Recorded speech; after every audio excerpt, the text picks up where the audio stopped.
Planning to appear for UPSC CSE but confused about where to start? Look no further. Vision IAS Delhi presents the GS Foundation Course 2025, 2026 and 2027. Avail centralized access to learning with classroom and online resources. Study material that is expert researched and thoroughly analyzed basis the UPSC exam pattern. Personal and individualized guidance every step of the way to cater to your technical and specific needs. Explore the holistic learning modules we have designed for the UPSC CSE aspirant. Batch starts 20th December, 5 p.m. and 17th November, 9 a.m. Offline come live online classes.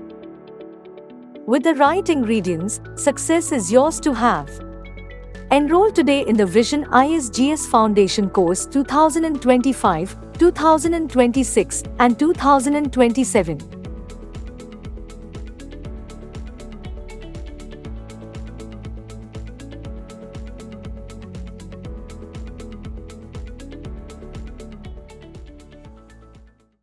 So very good evening to all of you. I hope you're all doing good. Great. How's the Josh? High? It should be very high because you are appearing or you are thinking of appearing for the civil services examination.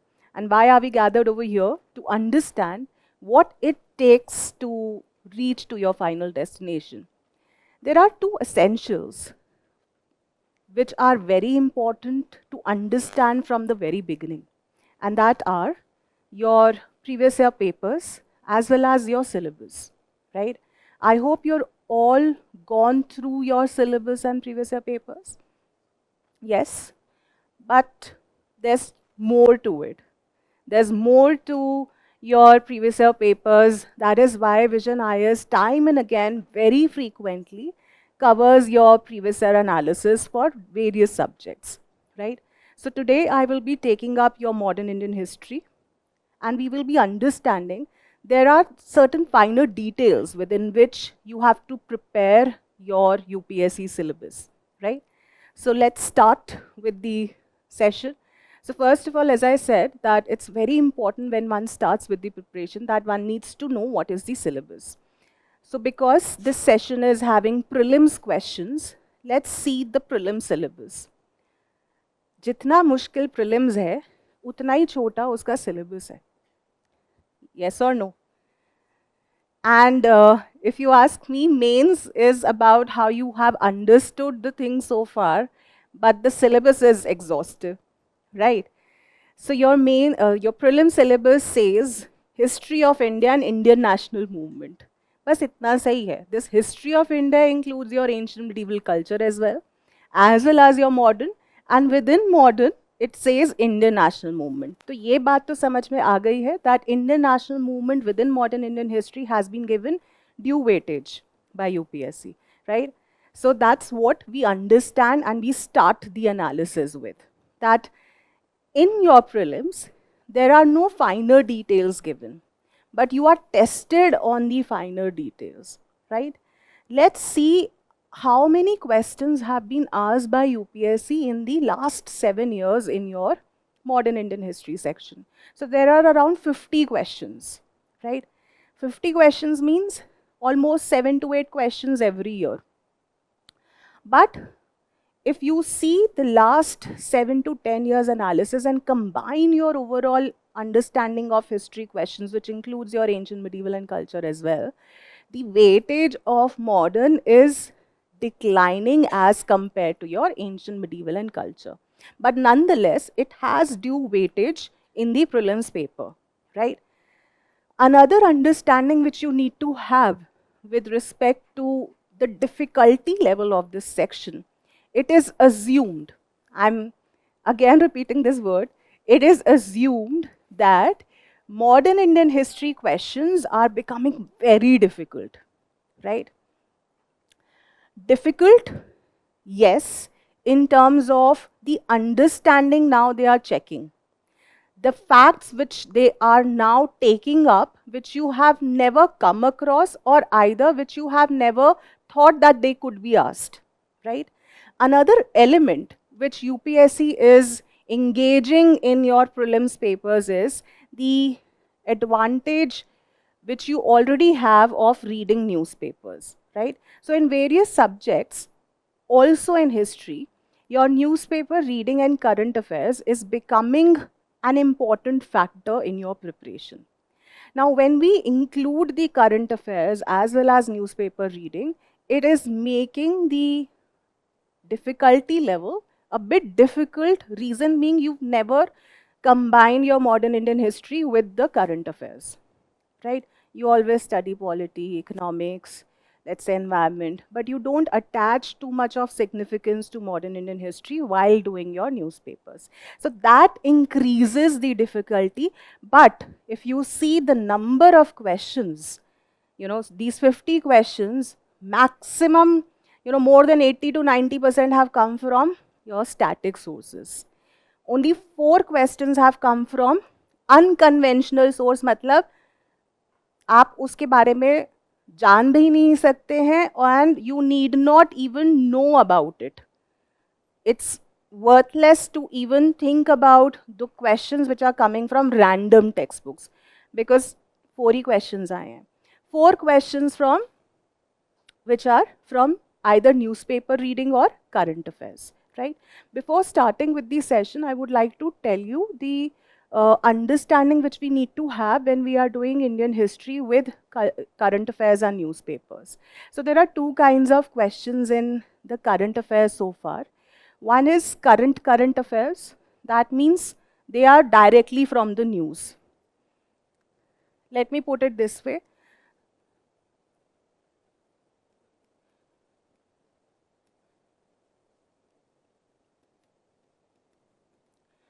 So there are 2 kinds of question. One is direct current affairs. That means the news is essentially classified into the current events or happenings.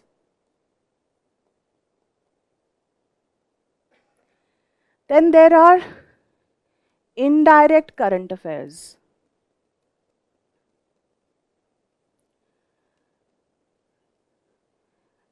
In these kind of questions, the paper setter has inspired or has been motivated from the current affairs news or any article in the newspaper, right? Jaise for example, if recently a statue has been unveiled of any historical personality, they will ask you a question on the philosophy or the basic static portion of that personality, right?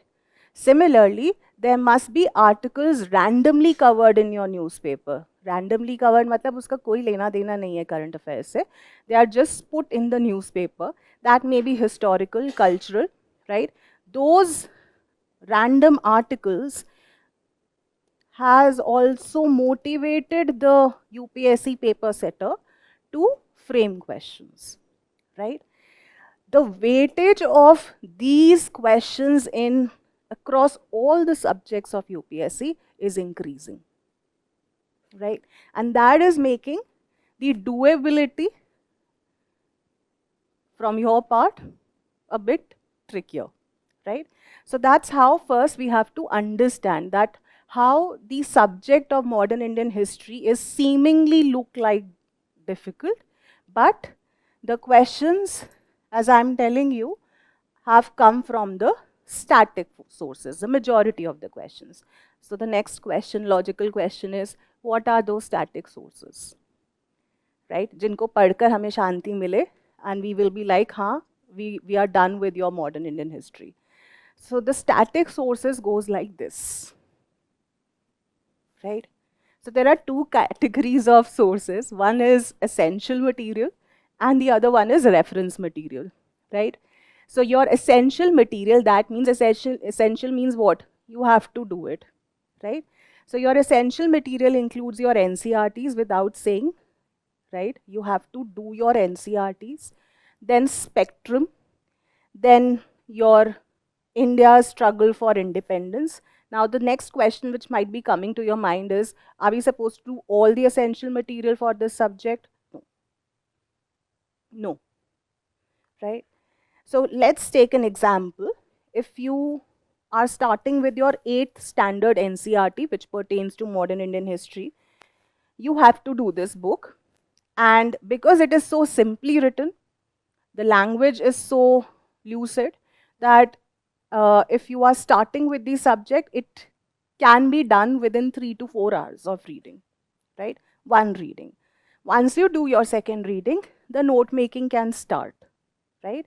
Specifically, it has certain terms. It gives you very beautiful understanding of how things start. That will enable you to get a head start to your preparation. Then the logical next step in NCRT is your modern Indian history, your class 12th, old NCRT. Now this book is not having too many facts, unlike your spectrum, but again the language and the story it entails will help you to understand again the modern Indian history holistically, right? So this book you have to do. Among the spectrum and the old NCRT class 12, you can have a choice. If you are already having classes, if you've joined any classroom program, then one book out of them plus your 8th class NCRT is doable, right? Coming to the next, reference material. Her book में reference material देखनी ही होती है, one extra book, right?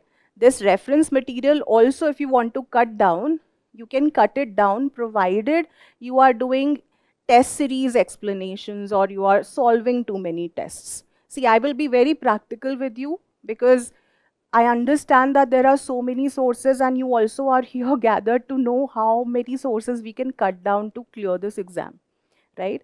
So one source out of this, one source if you have time, or else solve as many questions of prelims and go through the test series explanations to make up to the loss which you will be having if you are not reading any of the book.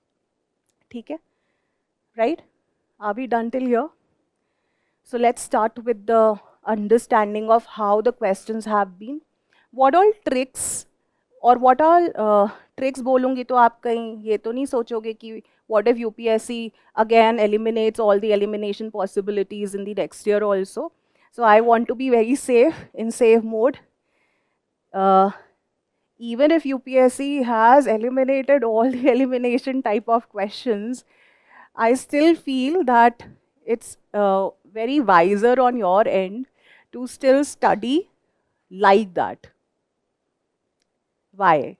Reason is, if you don't know what is not correct, you still will not be catering to the objective type of format of asking questions by UPSC. Obviously, you are sitting for 3 level of examinations, and every level of examination has a different requirement. For objective type of questions, you should always be knowing what is not correct. Right? वो चाहे आप पढ़ते हुए करो while studying that what can be the trap, or while seeing the questions. This strategy of eliminating things is ingrained in objective type of scheme of format. Right? So let's start with the questions. हमारी modern Indian history start होती है with the advent of Europeans. Right? So let's understand this very briefly. So Europeans आए. Let's say you are starting with your preparation. You are now seeing the questions. How you are going to study history? You are going to study history by understanding the history, right? What is history?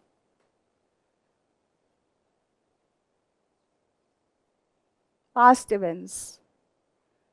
Knowledge of past events, right? This knowledge of past events cannot be registered in your mind. Because again, next logical question is that if history is knowing about past events, or let's say facts, how are we going to recall all the facts? Yes, है ना? यही तो मुसीबत है सारी कि how to recall the facts. So, how do you recall ABCD when you first studied it when you were very small? By repeatedly saying A, B, C, D, right? Similarly, here also, if anything which you are starting, if you are not practicing it, you will forget. Whether it is history, whether it's economics, anything. Every subject, what you will be now studying, has certain facts and concepts which you all have to know and memorize, right? So that means there are certain essential points or essential key ideas which goes without saying for every subject. In history, it is better that you are not treating this subject like polity or like economics or like S&T. You are studying by having a story in your mind. That will help you to register facts easily, to connect the dots, establish relationship, and the kind of questions which UPSC is asking, which seemingly looks difficult, which is testing you on the impact of all the things which have happened so far, will be easier for you to manage, right? So our history starts with the advent of Europeans. Europeans came, they came primarily for trade, right? Trade, क्यों? Why trade? So there are various reasons behind why they came for trade. The reasons are external as well as internal to India. External to India, why? Because there were certain ideas or discoveries or inventions which were happening, which motivated them to search for new lands, right? And internal to India, because when someone reached India for the first time or second time or third time, they could understand that they are illiterate. They could understand that there are internal fightings within Indian subcontinent which can be played against with. And gradually, the traders which came could then influence the policies and subjugate them and finally emerge victorious in ruling over us.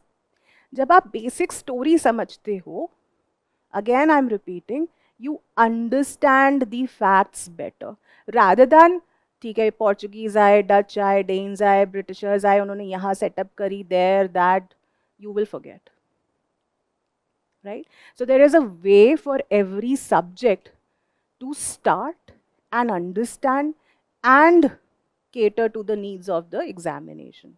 Aaya samajh mein? Let's see the questions which have asked by UPSC. So there was this question which came in 2019 prelims.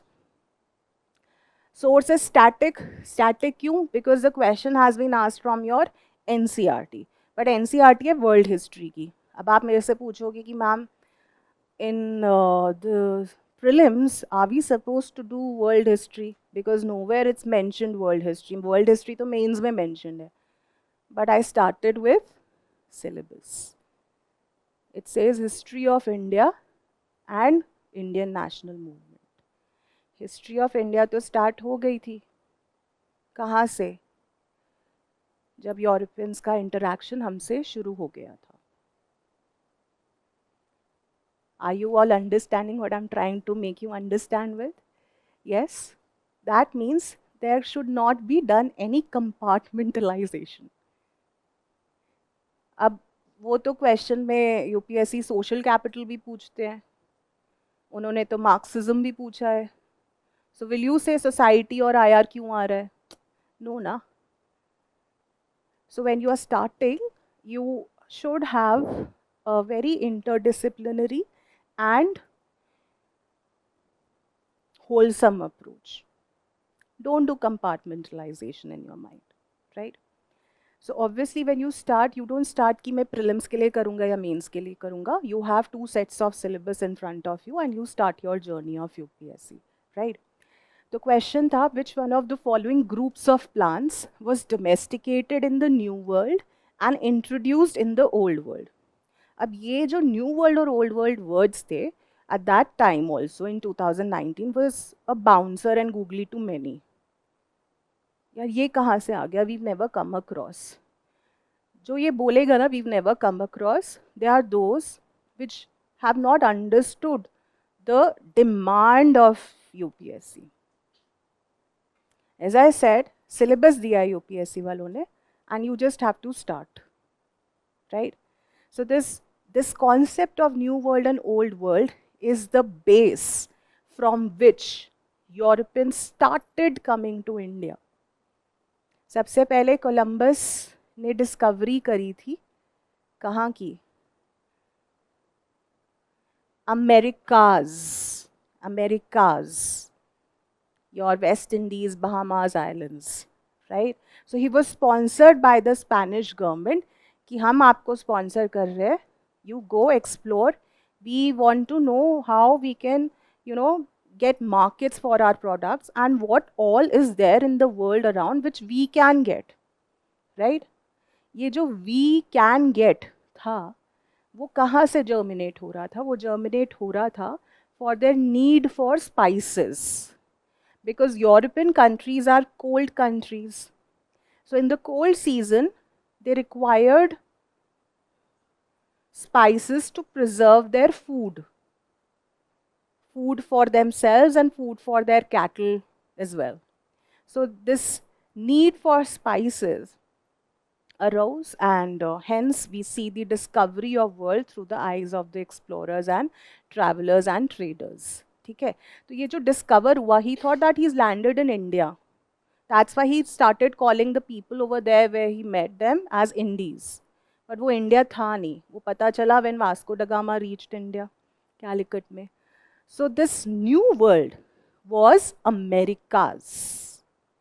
And the old world was Europe, Asia and Africa at that point of time. Because they were knowing कि ये हैं continents, है ना? Old world matlab old world which was already existing. New world was the areas which was opened for the first time. ठीक है, तो अब आप मुझे बताओ, when you see this question, tobacco, cocoa and rubber, tobacco, cotton and rubber, cotton, coffee and sugar cane, rubber, coffee and wheat. Don't have any assumptions that what if UPSC is not asking and giving you questions which can be done on elimination. Let's try to understand this. There are ABCD kind of questions still being given in 2023 prelims, right? तो जब मैंने बोला old world, so question is, which of the plants was domesticated in the new world and introduced in the old world for the first time? Cotton तो already था old world में, है ना. Manchester textiles भी थे, Europe के पास भी cotton था, ब्रिटेन स्पेसिफिकली, राइट. तो कॉटन जहाँ पर होगा वो आंसर नहीं होगा, right. Similarly what about wheat? Wheat भी एलिमिनेट हो गई, right.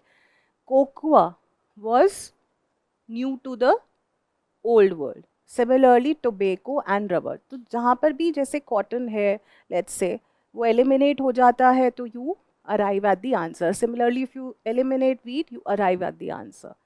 But having said that, I am again emphasizing on this fact, the more stronger your base is of how things start, you are in a much more capable position to handle questions like these, which looks very new to many. And that happens only because you compartmentalize in your mind about that this is what I will do, this is what I will not do, this is what is the requirement, this is not the requirement, right? So the question was very simple, basic, static one, and the answer was A, right? तो ये आपको मिल जाता है when you start your world history, new world, ये NCERT में ही दिया हुआ है, right? Okay. Then comes your, so this is an infographic which you can download and otherwise also use. So where was Americas? This was Americas, right? ये रहा आपका old world. ये सब चीज़ें एक्सचेंज होती थी. एक्सचेंज सिर्फ क्रॉप्स और ग्रेन्स नहीं होते थे, एक्सचेंज आइडियाज भी होते थे, एक्सचेंज डिजीजेस भी होती थी, you know, from old world to new world, right. So these kind of exchange use to happen. ठीक है. Then comes your another question, 2018 prelims. Source is your old NCERT, right? So again, this question is static one. Question क्या है? The staple commodities of export by the English East India Company from Bengal in the middle of the 18th century were. There are two things which you need to know when you read the question, which sometimes you take it very lightly. And these are staple commodities of export from Bengal by English East India Company, right?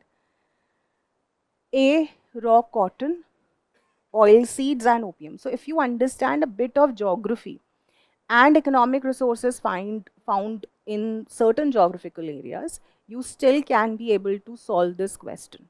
Oil seeds, diya hua hai A mein. What about oil seeds? Oil seeds are famously found where? In your western and central region. Yes or no? तो ये आप हटा सकते हो. Similarly, what about zinc, lead, salt, sugar? Do you think that Bengal is famous for that or would be famous for these staple commodities? पूछा है ना, right? Because see, I have to give you this understanding. There are many candidates who are in the class and who are watching online. They would feel कि ये भी तो मिलता है ना. Why is this not the answer? The question is not ये भी मिलता है or the things which can be found. The question is staple commodities of export which were so unique to Bengal, which motivated the English East India Company to choose Bengal for those products is the question. आ गई समझ में बात? C, copper, silver, gold, spices and tea. D, cotton, silk, saltpeter and opium. What is saltpeter? Common salt नहीं है by the way. Gun powder के लिए जो use होता है पोटेशियम नाइट्राइट, जो वॉर फैक्ट्रीज या जो जहाँ पर you make your war materials, right? So Britishers wanted to have that access of saltpeter to manufacture war materials there. तो यहाँ से saltpeter जाता था and they used to benefit. Similarly, from Bengal, another important commodity which was exported, which gave Britishers huge returns, was opium. Opium कहाँ लेकर जाते थे वो? चाइना, ठीक है। सो कॉटन, सिल्क भी फेमस है, सिल्क साड़ीज भी फेमस है ना अभी भी बंगाल में, right? Cotton, silk, saltpeter and opium were the staple commodities of export which the Britishers used to do from Bengal. अब इन दोनों क्वेश्चन से what learning do we get? So these questions, they look easy, but they are very conceptual. And that is what I want to give you a message on. Don't have this misconception कि concepts नहीं है history में या issues नहीं है history में. अगर history ही ना हो, civilization ही नहीं होगी. Right? There wouldn't be any need of anything. Yes or no? Every civilization has a history, right? So it all starts with understanding the key ideas, concepts, and that's how we base our preparation on. ठीक है? तो सिर्फ facts रट लेने से you won't be able to do or make it to the final list. You have to have that kind of understanding of the subjects, right? So the answer is D.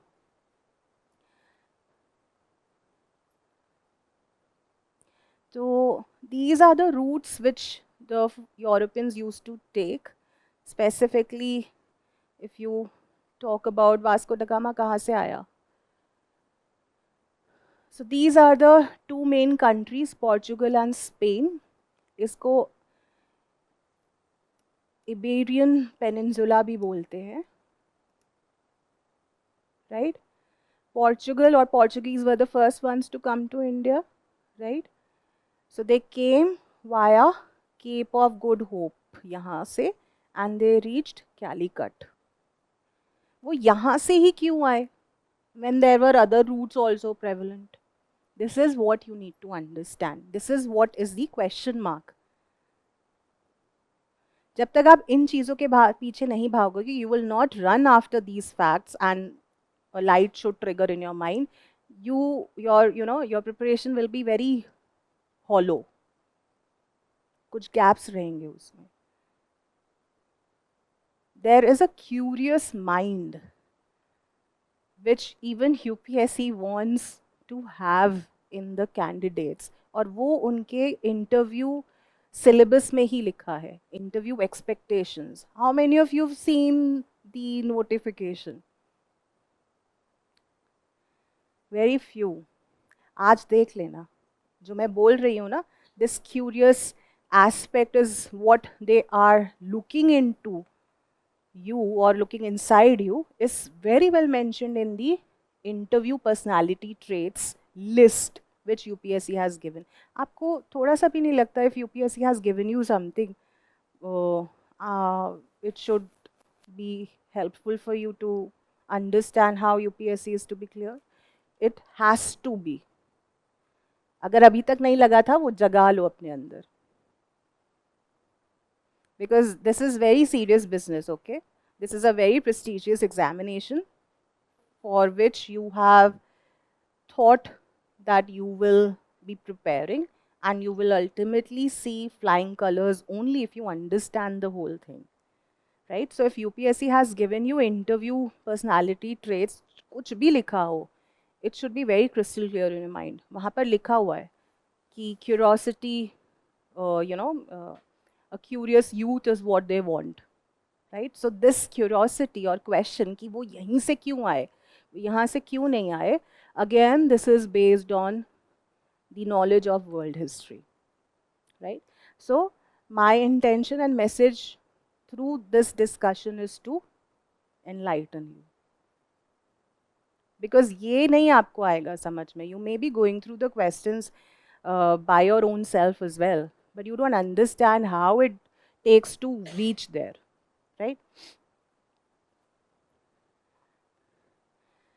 So this is again the list which you can go through, but just to give you certain idea that these were the main goods which the East India Company traded in, specifically Indian cotton textiles, Chinese tea, Indian opium, spices, gold, silver, saltpeter for gunpowder, sugar, carpets because वहाँ पर there was in huge demand, right, in European countries of Indian carpets, right?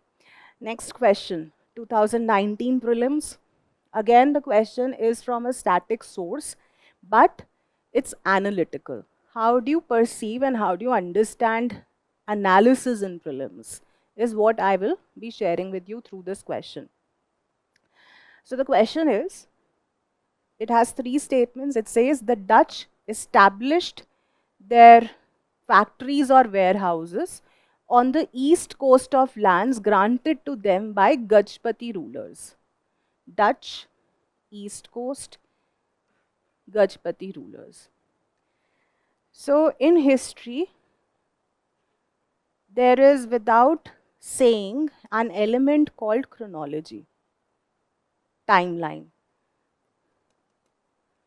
How does UPSC ask you indirect chronology?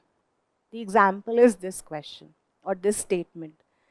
Till the time you don't know in which year did Dutch establish the factory on the eastern coast, that is Odisha, Masulipattnam, you will not be able to find out whether the statement is correct or not. Again, to solve this question, the story is not ending here. The story is based on whether you know the timeline with respect to Gajpati rulers. ये तो सबको ही पता है कि east coast में Dutch ने establish करी थी, बट इसका क्या? This makes the question's difficulty higher. अब आप ये तो बोल नहीं सकते कि we don't know what is Gajpati and where were they, right? And everything, whatever UPSC is giving you, will not be there in the book. They expect that if you've done your Indian history, you know who are Gajpati rulers. They know, you should know about their timeline and all, right? So Gajpati rulers were not there in 1600s. They were there in 1450s or around 1500s, not in 1605. तो ये question difficult है. मतलब this statement is asking information on more than one fact, right? So this is wrong. Second, Alfonso de Albuquerque captured Goa from Bijapur Sultanate, which is correct. So in 1510, he captured Goa from the Bijapuri Sultanate, and this also is mentioned in your NCERT. What about the third one?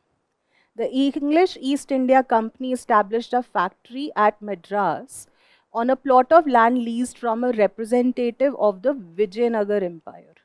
फिर से उन्होंने यही चीज करी. They set up factory at Madras in 1639. तो अगर इतना भी पता है कि Vijayanagar rulers ruled or their rule was till 1640s, you can still mark this as correct. ठीक है, थोड़ा risk तो लेना पड़ेगा in such questions.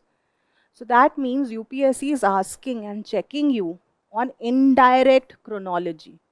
Indirect मतलब chronology वाले questions ऐसे नहीं दिए होंगे directly. What happened earliest or which of the following event happened the earliest? Yeah, you set them in chronology, right? They test you the historical aspect, which is an essential part of your history, by giving them in the form of statements. So the answer is 2 and 3, that is B. ठीक है. So this is your NCERT, and it does give you lines which gives you information on the aspects on which UPSC tested you. Jaise this is an excerpt from your old NCERT. So it says that in Eastern India, English company opened their first factories in Odisha in 1633, है ना? मैंने 1605 लिख दिया था गलती से. हाँ, तो वो correct कर लेना, right? So this is one fact. The other fact is which the NCERT says is on Madras also. So they have slightly mentioned that they established factory at Madras on a land leased by a local Raja, local ruler. They did not mention Vijayanagar, but they did mention about this. So again, this you can find in your NCERT, right?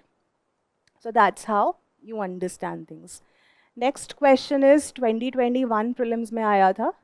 In the first quarter of the 17th century, again timeline is important. First quarter of 17th century से आप क्या समझ रहे हो?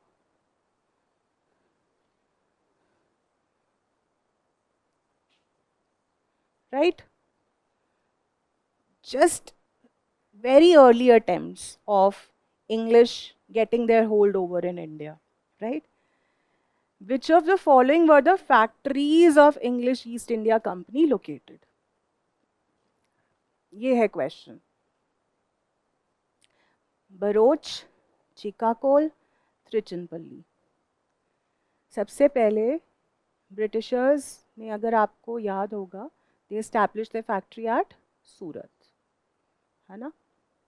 Bharuch is in Gujarat, right? Is there any option which is saying none? No. It is close to Surat as well as it is in Gujarat. Why I'm showing you this question, first of all, it has been asked. And the second understanding which I want to give it to you is, have a smile when you are preparing anything. Thoda when you smile, the tension goes down. है ना? Smile के साथ पढ़ा करो. Reason being, जब आप chill होकर पढ़ते हो, you get that confidence in you. ये मैंने पढ़ा ही नहीं है, why will this be an answer? Have you ever come across these places, that to in which time period? Very early, that they could have established factories. तो बस UPSC is checking on that cool quotient whoever is having at that point of time when he is giving the UPSC prelims exam.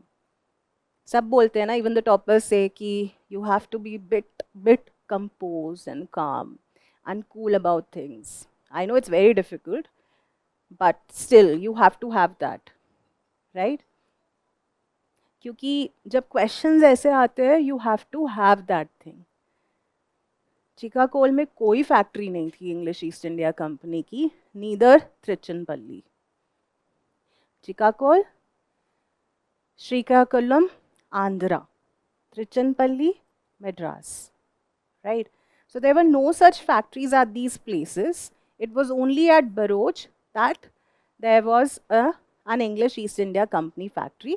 So the answer is one only.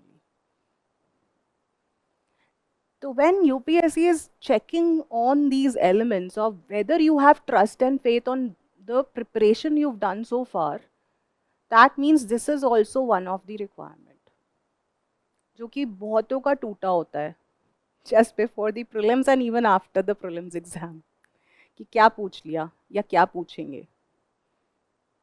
You know, you have to surpass that journey, right? So one only is the answer.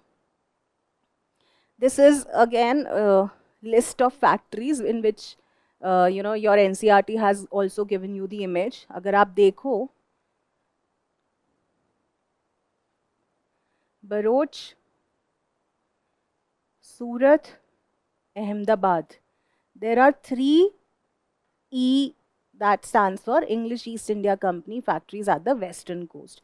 इस map को भी हल्के में मत लेना. But don't read it and learn it very factually.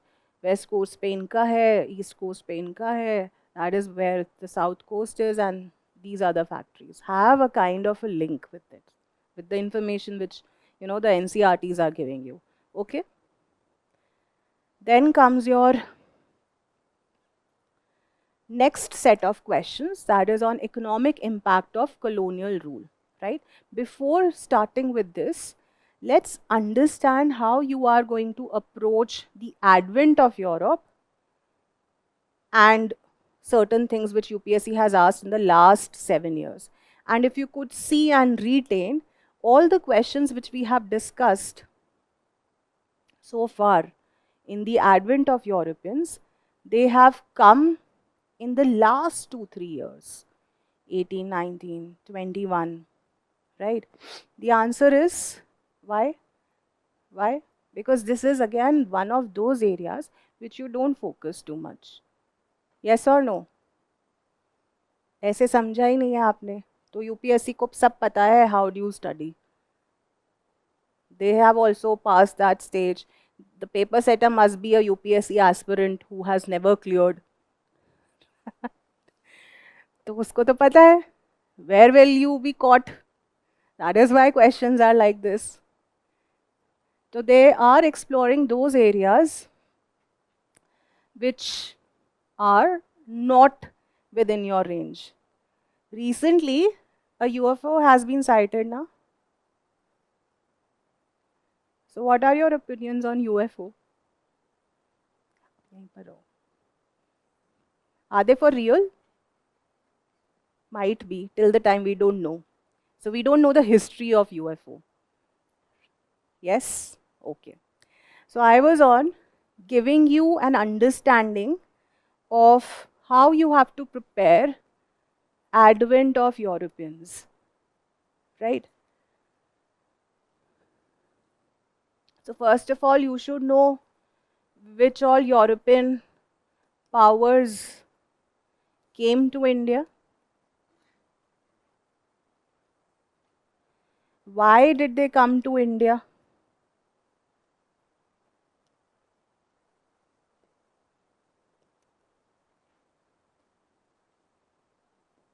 And also, this why did they come to India? The main motivation behind every European power needs to be known. Dutch, their main interest not laid in Indian power or Indian people. Their main interest lied in spices or spice control in the Indonesian islands, right? So their intention and motivation needs to be known to you.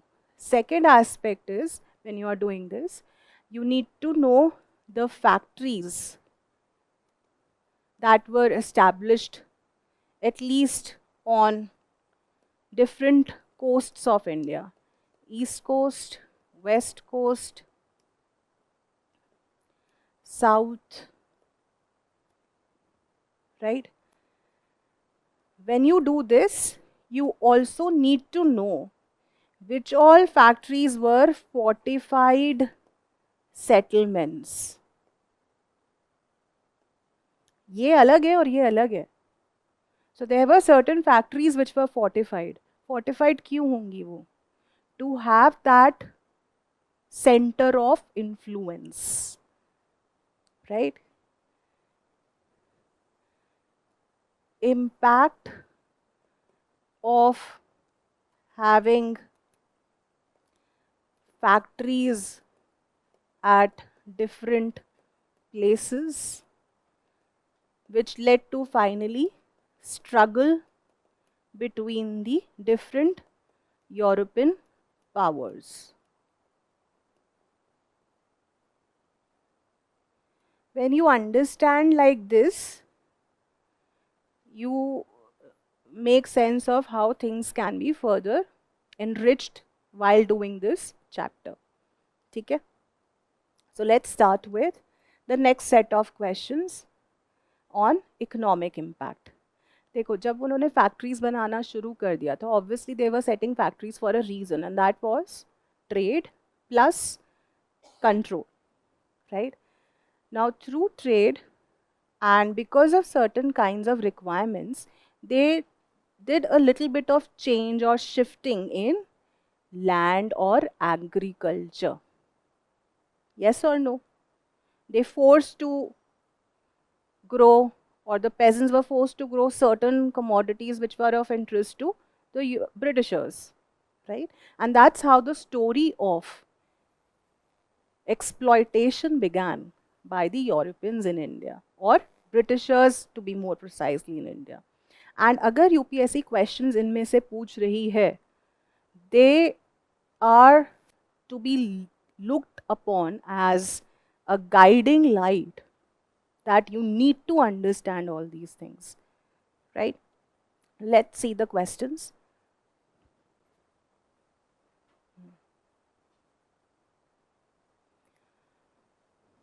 So let's see the questions. In 2018 and in 2020, so 2018 obviously came first, है ना?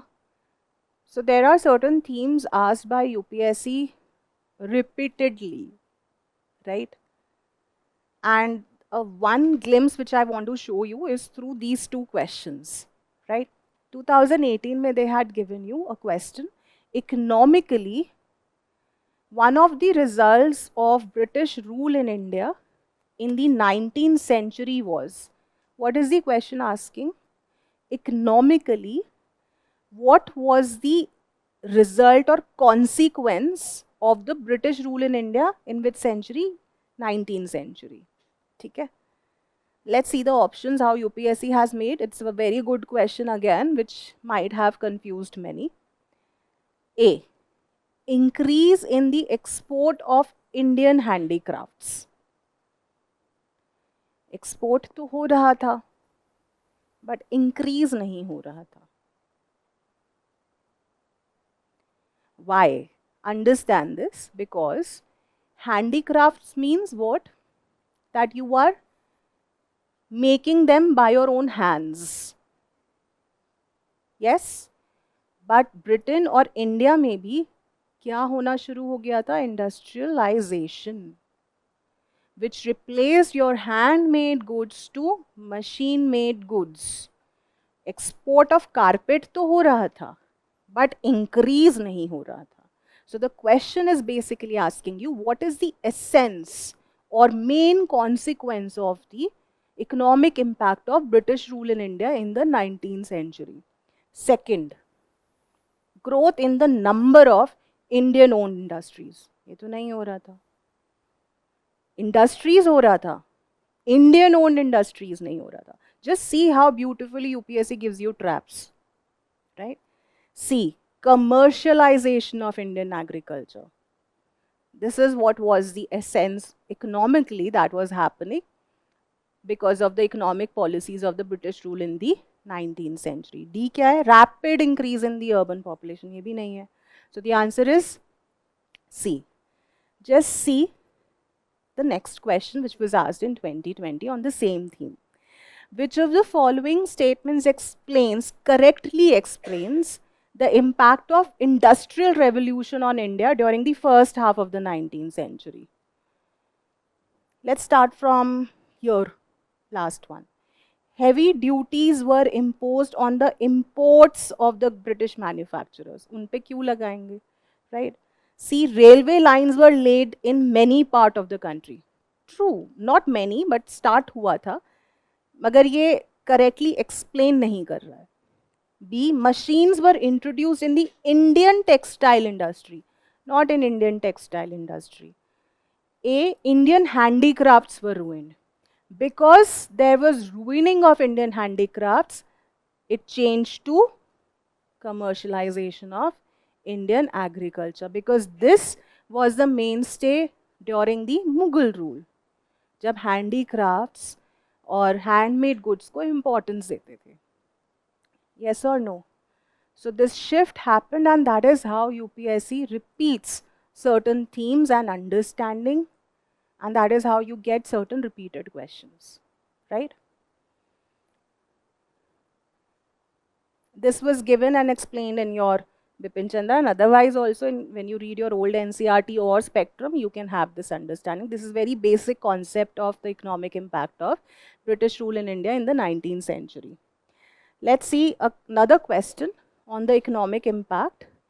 Indigo cultivation in India declined by the beginning of the 20th century because peasant resistance to the oppressive conduct of planters. देखो question क्या है, Indigo cultivation decline. आपको हमेशा whenever UPSC does not use any qualifier, जैसे पीछे के questions में they used correctly explains, here one of the results, है ना, here they are just asking you what are the reason behind the declining of indigo cultivation. क्या इसकी वजह से peasants resistance की वजह से will they reverse anything which they were doing? No. B, its unprofitability in the world market because of new inventions. So synthetic dyes were invented, and that led to the declining of demand of indigo being cultivated in India because they found a new way of cultivating there. So hence indigo cultivation declined. Because of their own needs, they first forced the planters, first forced the peasants to grow, and because of their new inventions of synthetic dyes in America, they stopped the cultivation in India. Okay? So B is the answer. Again, this is a question which you can find in your static sources. Yes.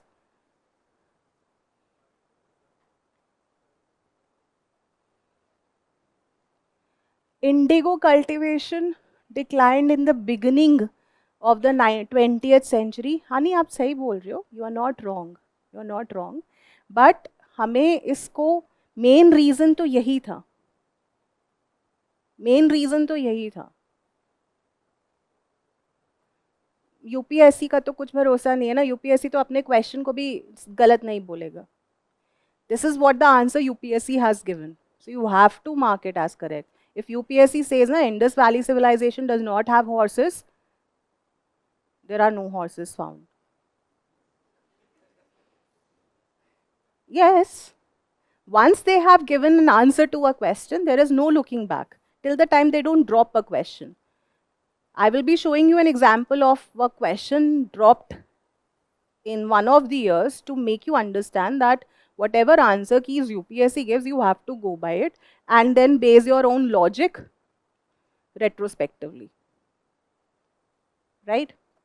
UPSC galat ho sakta hai, but we don't have to believe in that. Okay. So this is also found in your static sources, most of your static sources. So that's how you have to base your understanding on. Right? Next, 2017 mein question, I have put the revenue settlements or revenue systems, land revenue systems in the economic impact itself because these are again done for maximization of revenue, right? So Rayatwari settlement. Who among the following were associated with the introduction of Rayatwari settlement in India during the British rule? First, Lord Cornwallis. So Cornwallis was associated with permanent settlement or zamindari settlement, right? And one is there in all the options. Again, this is just to show you, we don't know what the norm will be in the next coming papers. But आप ये समझ लो that if they are giving you personalities or if they are giving you certain economic systems, you need to know the associated personalities. So it was Thomas Munro and Alexander Reed who were associated with Rayatwari settlement. What was Rayatwari settlement? Basically, the settlement was directly done by the Britishers and the peasants. Rayats were the peasants, right? So 2 and 3 is the answer. Easy question tha ye us time pe.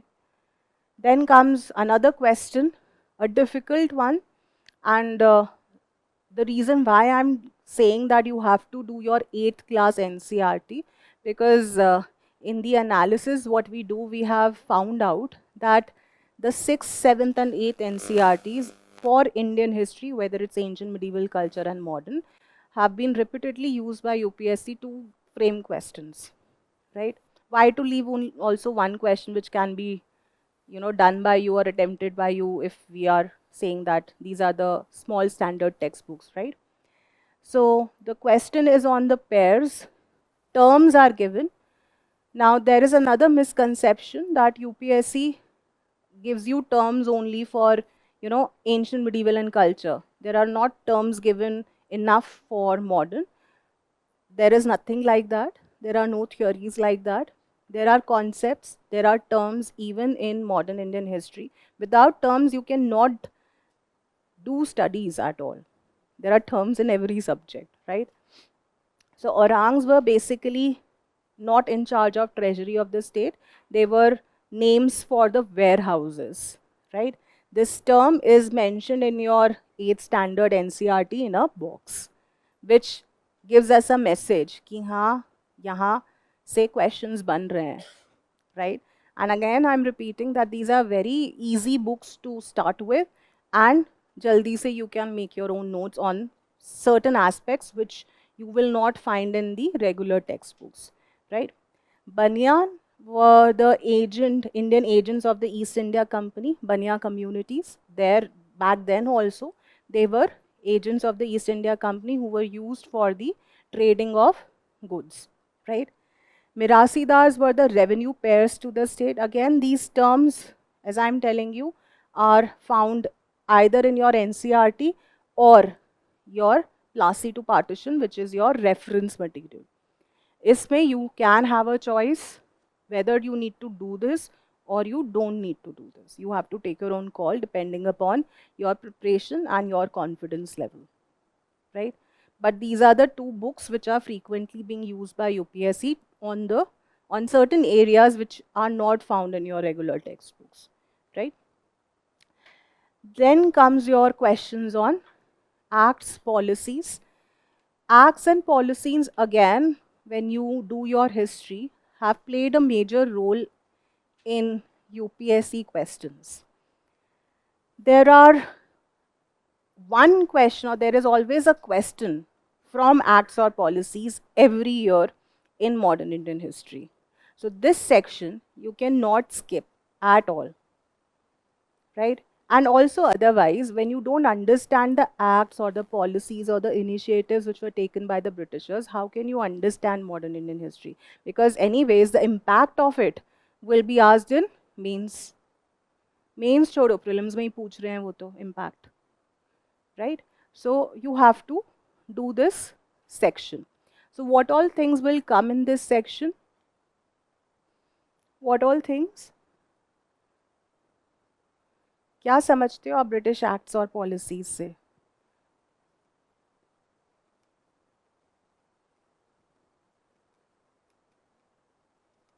Those who have gone through the previous year papers can enlighten us. What do you understand by British acts and policies? Simple. Acts like any act.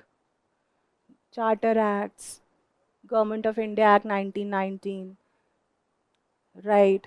ठीक है. Policies or the actions taken. Abolition of sati, okay. Child Marriage Act, Pitt's India Act, Cripps Mission, August Offer. These are all policies or the initiatives which were taken by the Britishers time and again in different stages of history, right? So you can divide history into different stages. So when it comes to 19th century, you can divide your acts and policies taken in this era and understand why they have taken in those acts or policies or actions or initiatives, what was the demand of that time, right? Similarly, how time changed, situations changed, as and when we gradually moved from different phases of Indian national movement, like from here we have which all movements? Socio-religious movements. What else? Economic policies outweighed the administrative policies, right? So you have to understand the requirement and story of that time period. Here, we started with Swadeshi. So this need of, or this realization of Britishers as enemies or having ulterior motives with the partitioning of Bengal had already started. The concept of nation or self-reliance. Self-reliance matlab Atma Shakti. Indigenous industries or schools or colleges had begun. Right?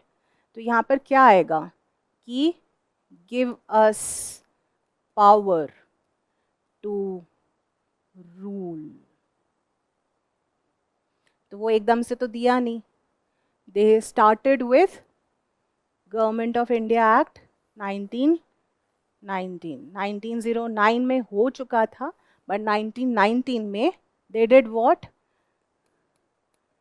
Diarchy. They divided subjects.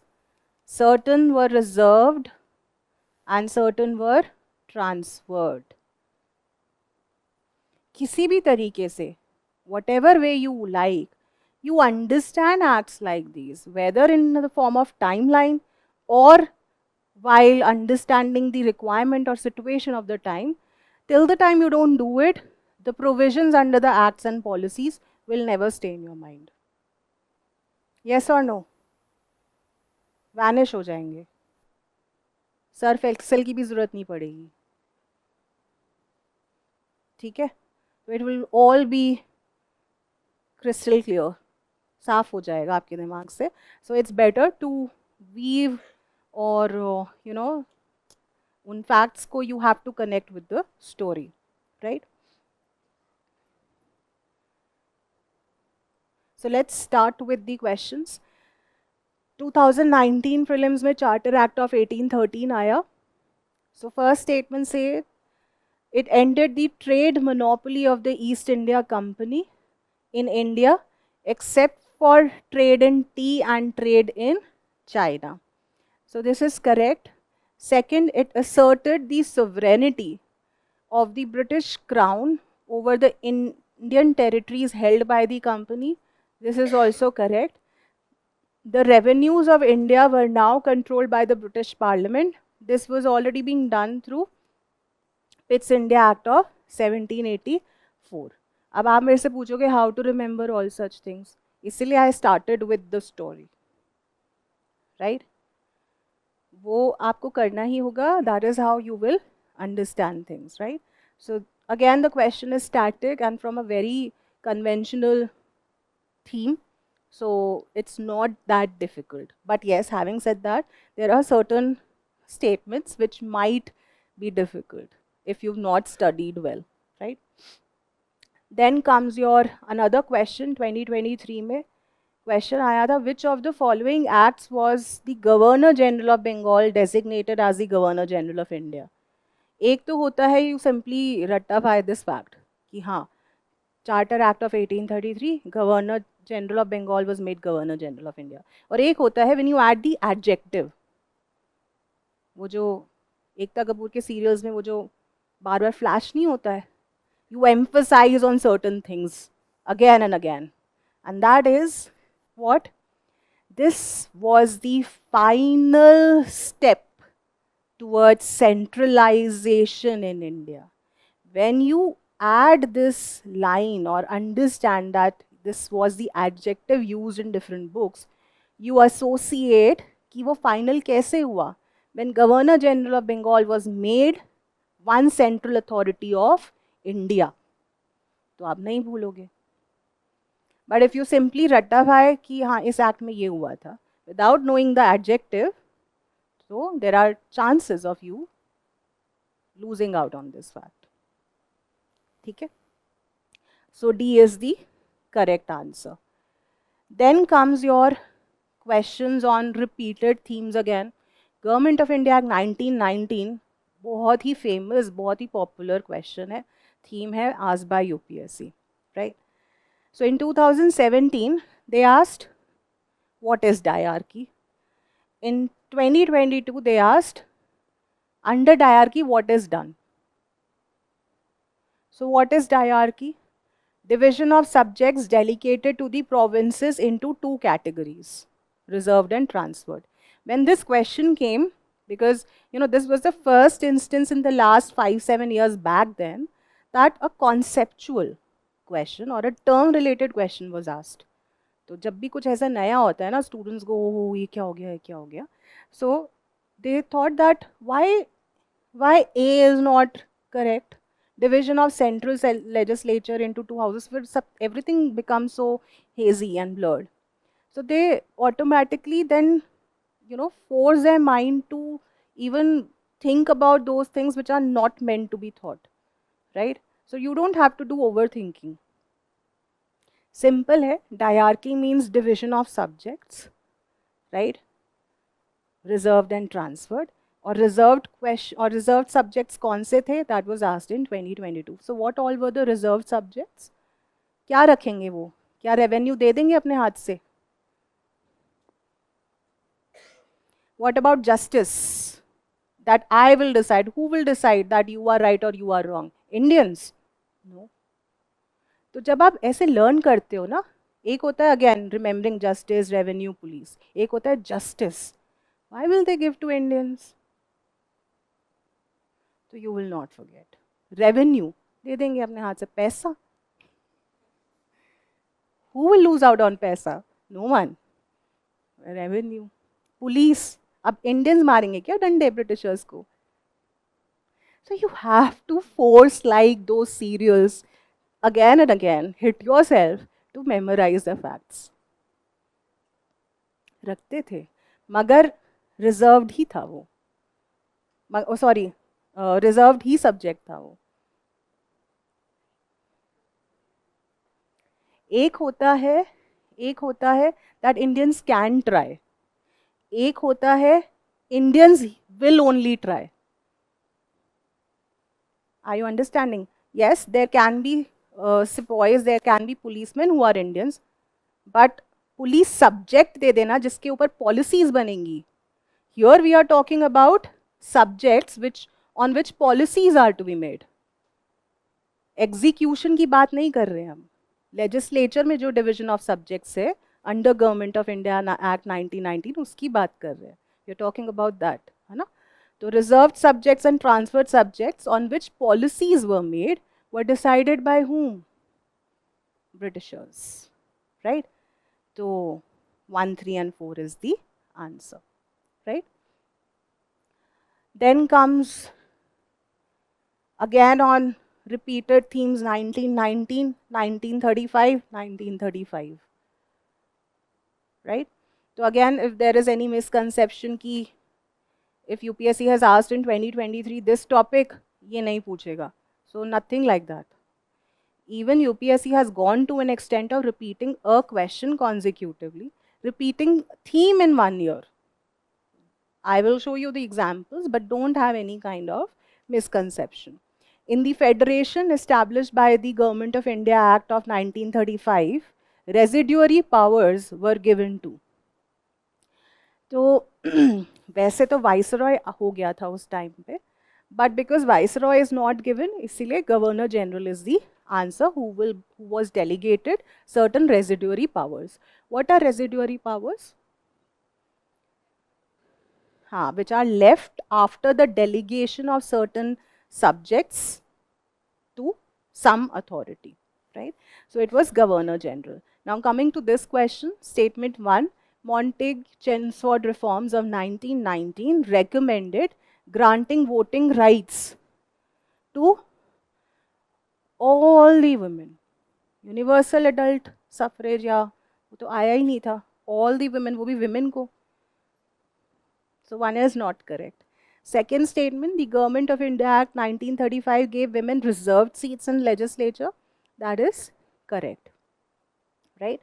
So again, just see how UPSC has made a question on women and their role, or their role in legislature. So when you start your mains preparation also, you have to start with what all offers or what all perks were given to the women in the legislature, right? So it all started with which act, that becomes your base for your mains preparation. So prelims and mains again go hand in hand, right? ये भी women पे पूछ रहा है, second statement भी women पे पूछ रहा है ना? So like that also UPSC gives you questions. Then comes your another question on CRIPS mission proposals. 2022 prelims में आया था. So why was CRIPS mission sent? So CRIPS mission was sent to seek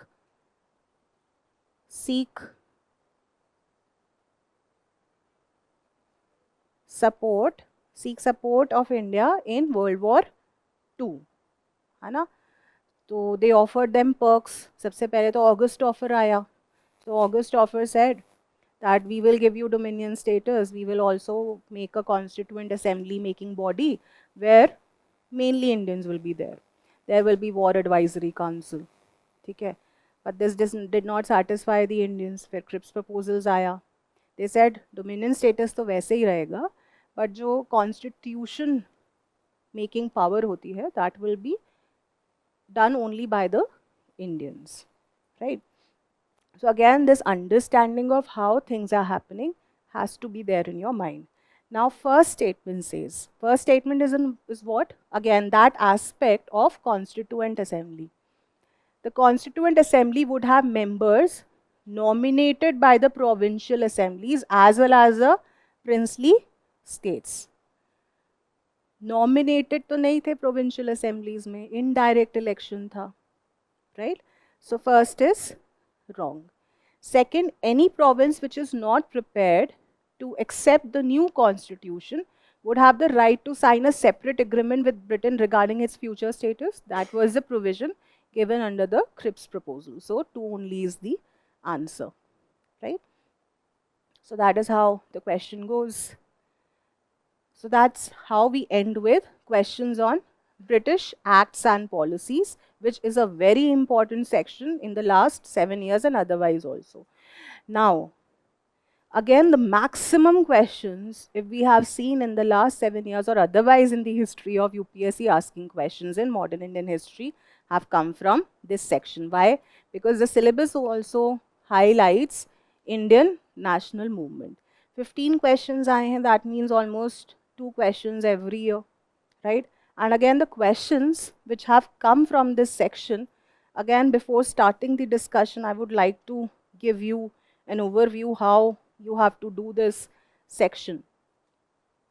So, Indian national movement, the kind of questions and preparation you need to have. So, one is questions have come on personalities directly. Say Mahatma Gandhi, right? They will ask questions on him, right? Their contribution. जैसे mains में होता है ना, contribution of personalities in the freedom struggle. The same thing happens here, but in a different way. So their contribution. Contribution कैसा होगा उन personalities का? कोई organization they have set up, any newspaper or journal they have written, any movement in which they have participated, any act or policy which they have put forward and that has been accepted by the British government.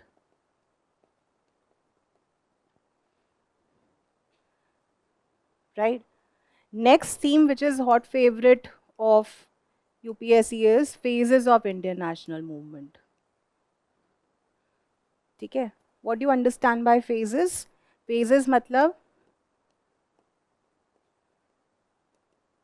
पहले आया स्वदेशी movement, उसके बाद another important phase of Indian national movement, हाँ, so Swadeshi movement led to the birth of moderates, extremists, और फिर एक और स्ट्रैंड आया, revolutionary nationalists, right. What else? Gandhi ji and his struggles. Then abroad में भी कुछ चल रहा था. Then what else? Then what else?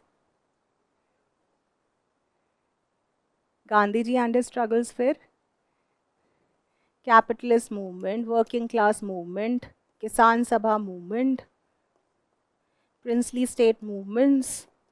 These are all phases of Indian national movement, right? Are you all understanding what I'm trying to say?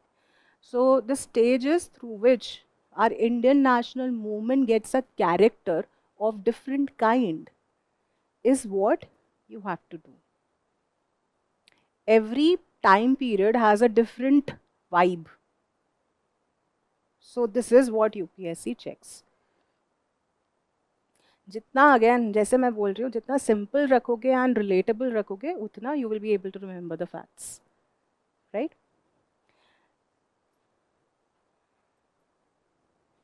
So let's see the question so that we understand what is the difficulty level, because difficulty level is section key is higher, right? 2019 they asked you Swadeshi movement. Very simple question, very easy one. It contributed to the revival of the indigenous artisan crafts and industries. This is the important significance of Swadeshi movement. Swadeshi means one zone. Revival of one zone, artisan crafts and industries. Second, the National Council of Education was established as part of Swadeshi movement. Yes. So both the statements are correct. In 2016 and 2014 also, Swadeshi was asked. So Swadeshi is a very important theme in Indian national movement questions, right? 2023 में ये question आया, which gives you an insight how newspaper reading and current affairs and history have a role to play. Statement 1. 7th August is declared as the National Handloom Day. Now a question will come in your mind when you see such questions. Are we supposed to remember all the national days?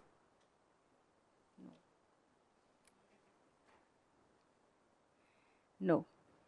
Those national days which are covered widely in the newspaper, has some historical or economic impact, has to be done, right?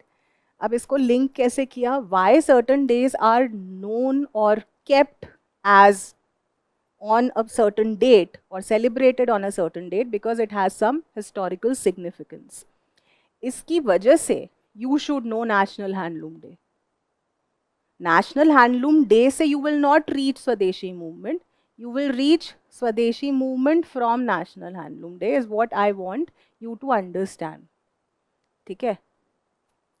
It was in 1905 that the Swadeshi movement was launched on the same day. ठीक है? Why newspaper and current affairs has a stake in it? Because very widely,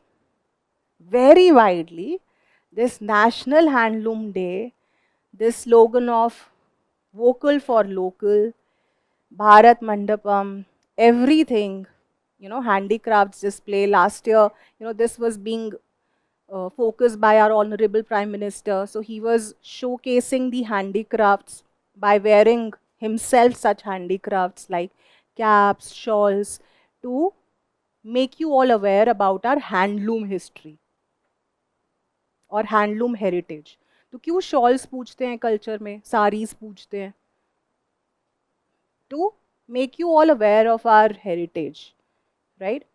so this was very famous on all newspapers, Twitter handles. So that's why this needs to be known. Indian Express में directly, अब UPSC जो paper setter है, कोई तो newspaper पढ़ता है, उससे first 3 lines में ही उसको क्वेश्चन का इंस्पिरेशन मिल गया. on the occasion of National Handloom Day observed every year on August 7th. तो उसको लगा यार ऐसा क्या है August 7 में? नहीं, no book. That is why I mentioned from the beginning that everything will not be given in book. You have to sync your newspapers and current affairs with it. तो न्यूज़पेपर में लिखा होता the day commemorates the Swadeshi movement that began in 1905 and was first observed in 2015, marking its centenary celebration. On the same date, the Swadeshi movement also happened. इसीलिए National Handloom Day को उन्होंने 7th August लिख दिया, right? So that is how the newspaper reading is important for every subject. This, I feel, should not come first to the paper setter. It should come in your mind while reading the newspaper. You know, problem क्या है आप लोगों की? You don't know how to read. You simply read. You simply read. You don't know how to read. और वो how के चक्कर में भी high बन जाता है आपका.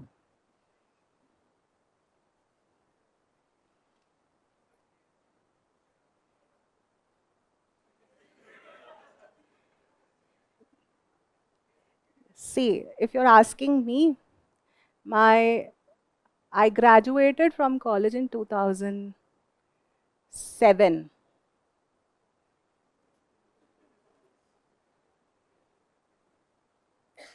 ये जो पोस्ट एनालिसिस है ना, ये बहुत सालों का चलता आ रहा है. It's almost been close to 2 decades. Right? So it's coming from there. It's not coming year after year. It has already settled. इसलिए whatever I'm saying, I'm meaning it. कि न्यूज़पेपर ऐसा नहीं है कि ये अब से पूछ रहे हैं. नेशनल हैंडलूम डे या उससे पहले, see national handloom day for the first time came from 2015, right? But उससे पहले भी there were days which they used to ask. There were awards which they used to ask. वो तो इस बार ही पूछ लिया arjuna award and all. They were asked in 2007 also, 6 also, 5 also, 3 also. Because they have certain kind of legacy. तो ये वहाँ से आ रहा है, right? Newspaper, time and again. ऐसा नहीं है कि in the age of internet, it has been all started or all used by UPSC test paper setters. उनके पास और कुछ नहीं था 20 years back or 30 years back. So newspaper has always been vital for your preparation. You have come to know so many things in this age of Google that they are forced to make intelligent questions because you all guys are becoming so intelligent. So since generations, if you ask me 20 years back, there was no laptop only. There was no Google. Laptop ही नहीं होता था, phone ही नहीं होता था. आप सोचो तब पढ़ाई कैसे होती थी.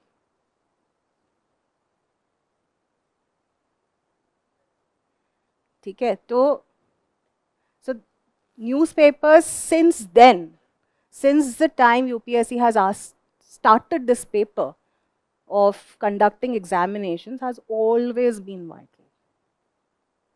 आपको पता है कि NCERTs पढ़नी है. The other faculties also give you post-test analysis. They do know which all books are being used. Think about the times. Right? So, broadly what I want to convey is कि ऐसा नहीं है that once the question comes, तब बत्ती जलनी चाहिए. I am saying बत्ती already जली होनी चाहिए. There are certain essentials, as I told you. Previous year papers, yes, definitely. Through previous year papers only one can understand. There is no doubt about that. But there are certain things which always remain and which will always remain. And that is curiosity. How to read. Right? Chalo.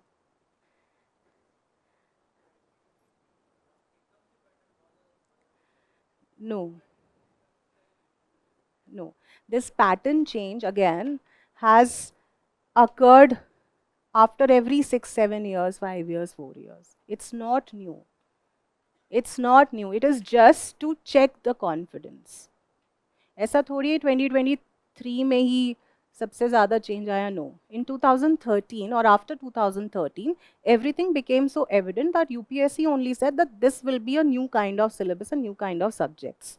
So they started changing their approach from 2013 itself. And there will always be changes, there will always be different kinds of pattern. You don't have to bother about what will be the pattern. You have to correct your foundation. That is how to study and what to study. You cannot predict now what the questions could be. If someone is clearing, they are clearing amongst you. For them also anything new is new. UFO थोड़ी है, वो alien थोड़ी है जो उनको सब कुछ पता है. So if some could, why cannot you? I am telling you, they are taking the best. You have to become the best. You can become the best. Why? Because the minimum qualification is graduation. Why not you? Right? चलो, ये question देखो. This is a very difficult question. Difficult why? Because book नहीं सुनी. Even the personality is very unheard of, right? But having said that, I am not encouraging you to read the book, neither I am encouraging you to follow such kind of news. So this question came in 2020 and the personality Sakharam Ganesh Dioskar, 150th birth anniversary was celebrated in 2019, which was covered by some regional newspapers. Ab you are not supposed to know the regional newspapers. है ना? So when such questions come from random and offbeat themes, try to skip it. कुछ तो questions होंगे ना ऐसे. Out of so many questions which we've seen, only 1 or 2 questions is what I would say that they are the most difficult ones and you don't have to run behind them. Right? So, Desher Katha, written by Sakharam Ganesh Dioskar during the freedom struggle, consider the following statements. It warned against the colonial state's hypnotic conquest of the mind. Basically, this person wrote this book, Desher Katha, in vernacular language so as to make the people of Bengal aware about the already writings of R.C. Dutt and Dadabhai Naoroji. What is the contribution of R.C. Dutt and Dadabhai Naoroji? Economic critique of British India, right? So he wanted to make people in regional language in Bengal also know about the economic impact of the British rule, right? So he wrote this book and warned again the colonial state's hypnotic conquest of the mind. Second, it inspired the performance of Swadeshi street plays and folk songs. Why Swadeshi? Because this was written in that time period only in Bengal, right? Third, the use of Desh by Dioskar was in the specific context of the region of Bengal? No. Although it was written in Bengal during the time period of Swadeshi, but nation to him, which he addressed in the book, was centering around the whole nation, not Bengal only. So this was what was checked by UPSC paper setter, but I would still empathize with you that this was a very difficult question to know, and for such questions where you don't have any idea, just skip those questions, right? देखो मैं आपको दिखा रही हूँ just to make you aware. That doesn't mean that you have to read all the books. Again, very unconventional question. Although the personalities which have been asked are very well known, but the kind of question or the facts which they used in the question to know the personality was very difficult. He wrote biographies of Mazzini, Garibaldi, Shivaji and Sri Krishna, stayed in America for some time and was also elected to the Central Assembly. Aurobindo Ghosh, Bipin Chandrapal, Lala Lajpat Rai, Motilal Nehru. So for such facts, who stayed in America, who wrote biographies, this question is difficult. Again, the book which was used has directly picked up the lines. अब आप समझो इस चीज को, that on one hand there are your standard NCRTs or textbooks, then on there are certain books. आप सोचो UPSC paper setters are reading so much of different variety for all different subjects. That is why they can come up with such questions. You don't have to bother कि वो क्या पढ़ेंगे. You can only do this much और उसी में you have to excel. They can go to this level, but competition तो यही है ना, which you all can do. So this is what you have to understand. What happens is that you try to go here. No. You will be behind the race. You have to be here and make your preparation strong. Right? Next question, very easy question. It has a link with current affairs. Why? 2017 was 100 years of Champaran. So 2018 में Champaran तो पूछा, but so easy question that everyone could be coming out of the paper hall or examination hall thinking कि हाँ चंपारण तो आ गया, एक तो question सही हो गया. Question was, which one of the following is a very significant aspect of Champaran Satyagraha? Active all India participation of lawyers, students and women in national movement. Again आप language देखो. The question is asking you very significant aspect. These could be aspects, but what is so significant about it? The nature or character of Champaran Satyagraha is joining of peasant unrest to India's national movement. So when you get certain questions like this, which checks you on the essence of the movement, you have to first understand the essence and then go to the facts, right? So this was widely covered in your newspapers. So that is how, again, from newspapers or current affairs, you get questions in your modern Indian history. 2018, difficult question hai ye. In 1920, which of the following changed its name to Swarajya Sabha? Very unconventional source, very difficult question. So when Gandhiji became the president of All India Home Rule League, its name was changed to Swarajya Sabha. This fact is mentioned as it is in this book, but all my hearts and sympathies to you. Is a difficult question. For such questions, don't have this tukka going in your mind ki हाँ ये होगा, inky pinky ponky नहीं चलेगा. You just have to skip the question, right? Yeah, वो logic again, it will be post your attempt. If you get the answer right, the way he was saying, he was right, but वो चलेगा नहीं ना. It will not be foolproof.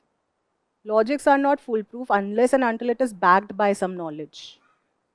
You don't have any knowledge of this, so tukka will not work. फिर 2019 में again there was a question on British colonial rule and Gandhi ji salt law, right? ये शायद गलती से current affairs आया. It has nothing to do with current. It is a static question. First statement says Mahatma Gandhi was instrumental in the abolition of the system of indentured labor, which is true. Second, in Lord Chelmsford's war conference, Mahatma Gandhi did not support the resolution on recruiting Indians for World War. ये हम कौन से World War की बात कर रहे हैं? First World War. So if you are aware of the ideologies or the stance taken by Mahatma Gandhi at that point of time, he was with the Britishers. He never opposed them, right? So he was in support ki haan, Indians will give them support. So talking about this, that Mahatma Gandhi did not support, is wrong. So ye aata hai when you understand what was his policy stance in World War I and World War II with respect to Indians in it, right? So second is eliminated. If you get such questions, good next year. But even if you don't, you have to have your information and ideas ready, right? Third statement, consequent upon the breaking of salt law by Indian people, the INC was declared illegal by the colonial rulers. It was declared illegal, so 1 and 3 only is the answer. ये आपको spectrum में भी मिल जाएगा in your NCERT also, in Bipin Chandra's thicker book also. So it is a very standard and static question, right? Then comes very important question and theme. With reference to 8th August 1942 in Indian history, which one of the following statements is correct? 8th August 1942. Quit India resolution was adopted by All India Congress Committee. बहुत ही standard question in your old NCERT. It is mentioned in your spectrum also. It would have been mentioned that on 8th August the All India Congress met and it passed the famous Quit India resolution proposing for a non-violent revolution. Right? Then this question, difficult one, but inspired by newspaper. How? So question is, Songs from Prison, a translation of ancient Indian religious lyrics in English, was associated with. So he asked me how, ये तो तब पता चलता है when we see the question and we do the analysis. That's necessary because that tells us how to read newspaper, right?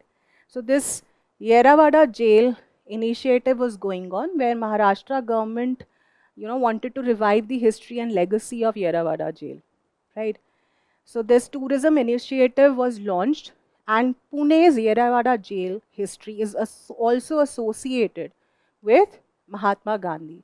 From this jail, he wrote this book, Songs from Prison. So when you are coming across, so how do you arrive here? From news, how do you arrive to static? So when you are reading news items like this, you stop where? Ki haan, there are certain jail reforms or initiatives being taken up by state governments, let's say Maharashtra, who's trying to have this tourism jail initiative in Yerawada jail, right? Story yahin khatam ho jati hai. But you have to go further.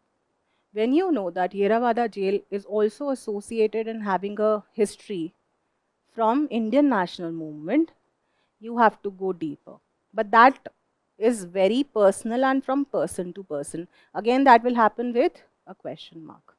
Your curiosity to know things, your prediction and analysis कि हाँ इस पे question आ सकता है. UPSC has asked questions in, previously like that. This is why analysis is important. This is how we understand newspapers को भी अब कैसे पढ़ना, right? So the answer was Mohandas Karamchand Gandhi. He wrote Songs from Prison from Yerawada jail. Very easy question 2021 में, in the context of colonial India, Shah Nawaz Khan, Prem Kumar Sehgal and Gurbaksh Singh Dhillon are remembered as. So they were officers of Indian National Army. Directly ऐसे ही लिखा हुआ है नाम भी, Shahnawaz, Dhillon, Prem Sehgal of INA. Whether you read your NCERT, whether you read your spectrum or any class note, you will get this information. So this question is very easy. So personality based questions are asked, literature is asked, organizations are asked, phases of national movement are asked, right? Again, personality based questions. 2022 में, with who of the above were actively associated with Gadar party? यहाँ पर confusion होता है start. So you know, you are aware of the names of these personalities, right? They seemingly look like all are part of Gadar party. So when you are preparing notes, you have to prepare phases wise, phases or movement wise में who all were the individual contributors or key personalities is what you have to keep in mind. So Barindra Kumar Ghosh was part of Anushilan Samiti 1902. ठीक है. Jogesh Chandra Chatterjee was part of Hindustan Republican Association HRA. Raj Bihari Bose was directly involved and actively associated with Gadar party. 3 only is the answer. So this question is difficult for many, but you have to make your notes like that key personalities and their contribution phase wise is what you are having note of, जिससे मैंने start किया था.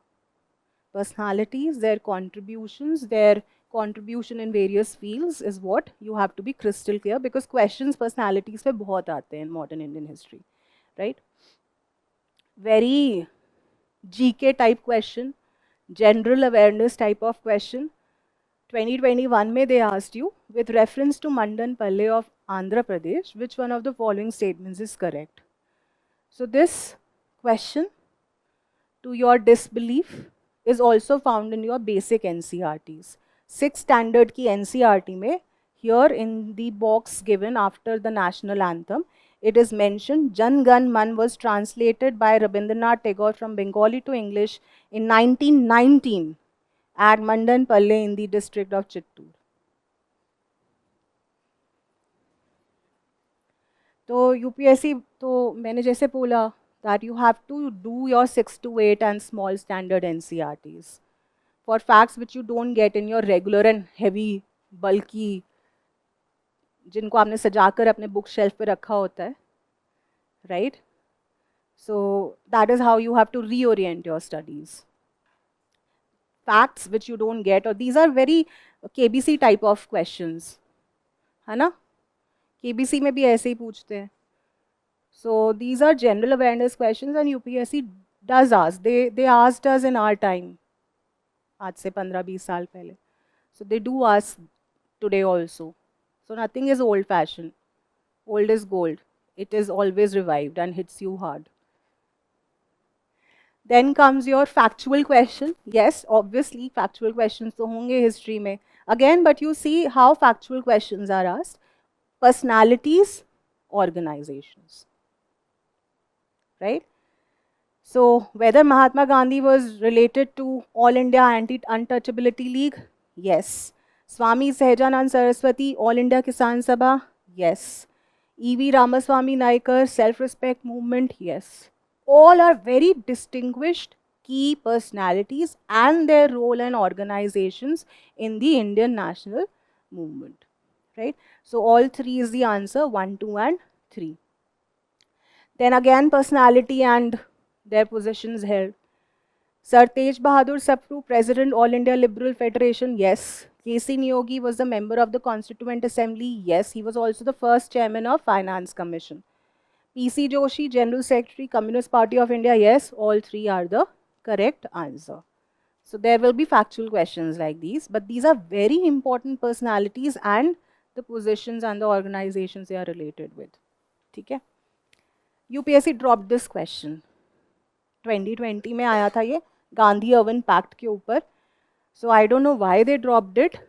Probably they made an option which was wrong or something like that. So they dropped this question. So whenever UPSC drops the question, you are not marked for that question. Right? A cross is written in your answer key. So UPSC has started coming out with the answer keys. It's become more transparent. So they are also realizing that there can be errors like certain test series answers. So they dropped that question, right? But nonetheless, Gandhi Irwin Pact is an important theme. So that is also important, right? 3 questions from your socio-religious movement. Let's understand first how you have to cover this socio-religious movement.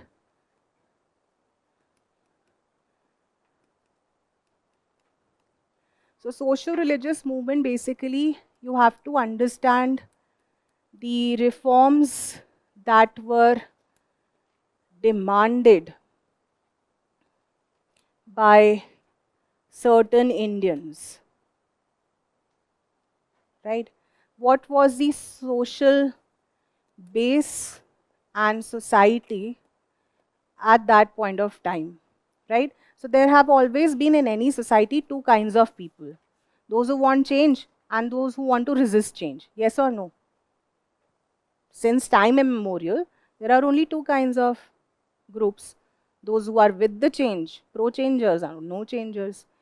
So hamesha se hi, either there are reformists or there are revivalists. Okay. So when you are doing this chapter or this phase, you have to do the personalities who are reformists or who are revivalists. With this understanding, you understand the organizations they created, the newspapers or journals they came up with, or the acts and the policies they wanted from the Britishers at that point of time. बस ये इतना ही है. So you understand the base, you understand who are reformists and revivalists, you understand what all movements they associated it with and by, and hence you understand what all acts or policies or initiatives they took and demanded from the Britishers. That's it, right? और इसी तरीके से questions आते हैं.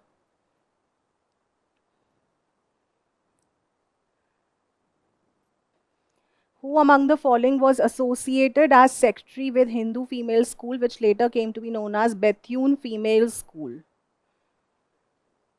Ishwar Chandra Vidyasagar was the secretary with Hindu female school. Yeah, again, it's there in your modern Indian old NCRT.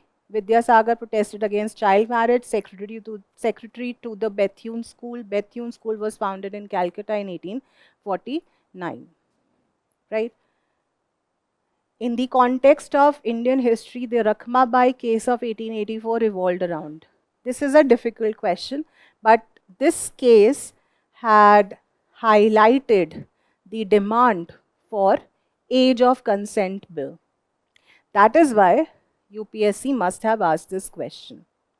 So when you understand the importance of the various demands, you arrive at the fact like this. This fact or this case is not mentioned either in your spectrum. I don't know about the latest edition after the 2020 prelims paper, but 2020 se or 2020 pehle se, it was not carrying these facts. Neither this was carried in your NCRT because NCRTs are just giving you a glimpse of what had happened. But they had mentioned, and you have come across when you read your social religious reform movements, age of consent bill. है ना? So ये जो backdated पढ़ाई करनी होती है or the things which you need to know within the story of age of consent bill leads you to Rakhmabai case of 1884, right? So Rakhmabai case of 1884 revolved around age of consent and restitution of conjugal rights. What are conjugal rights? Rights which come within the institution of marriage, right? So Rakhmabai case or Rakhmabai, achieved education or received education, but her case was not centering around education. It was on age of consent because she was married very young, right? And she did not want to stay with her husband after she had achieved so much of education or whatever you say. So this case was relating to that, and this case also led to the establishment of Rakhmabai Defense Committee, and that again led to the asking of age of consent bill, right? So this is post analysis कि 2020 में ये question आया, but 2017 में already Google Doodle had dedicated doodle to Rakhmabai. ये मैं इसलिए दिखा रही हूँ because your Google Doodle sometimes dedicates to some historical personality. In whatever year you are in, I'm not saying that you prepare before of what has happened, but in any year you are in, when you come across any personality being dedicated a Google Doodle or coming in Twitter or X, right, you can prepare that personality, right? But this is again what you understand when you see the question, right? Plasty to partition has this Rakhmabai case, so that is why I include it in your reference material. This book again is widely used by UPSC to frame questions, right?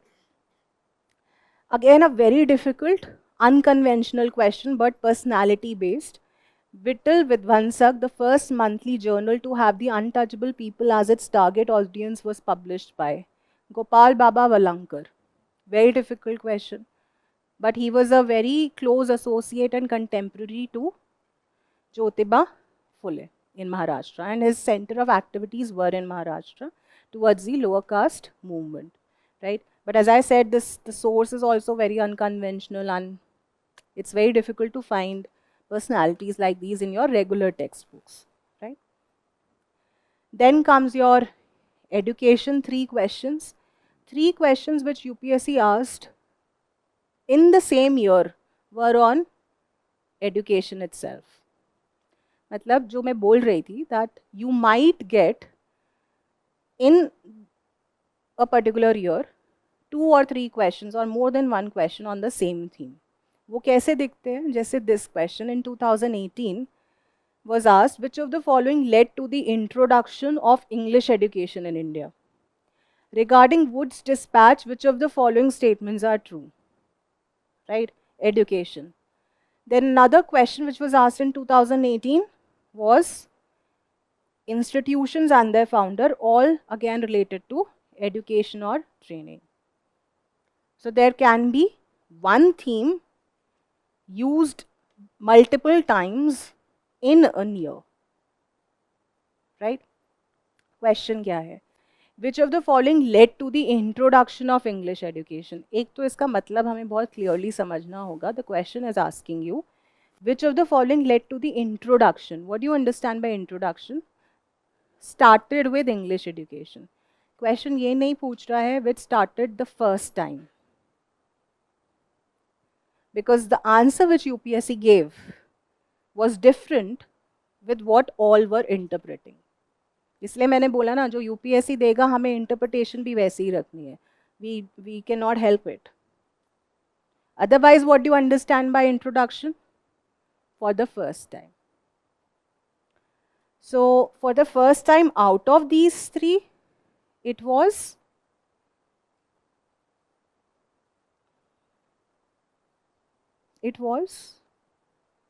Charter act में ये तो कहीं नहीं लिखा था कि English introduce करेंगे. They just simply gave you 1 lakh rupees per annum for western sciences and education. They did not mention English education. It was whether it was this, what was this committee all about?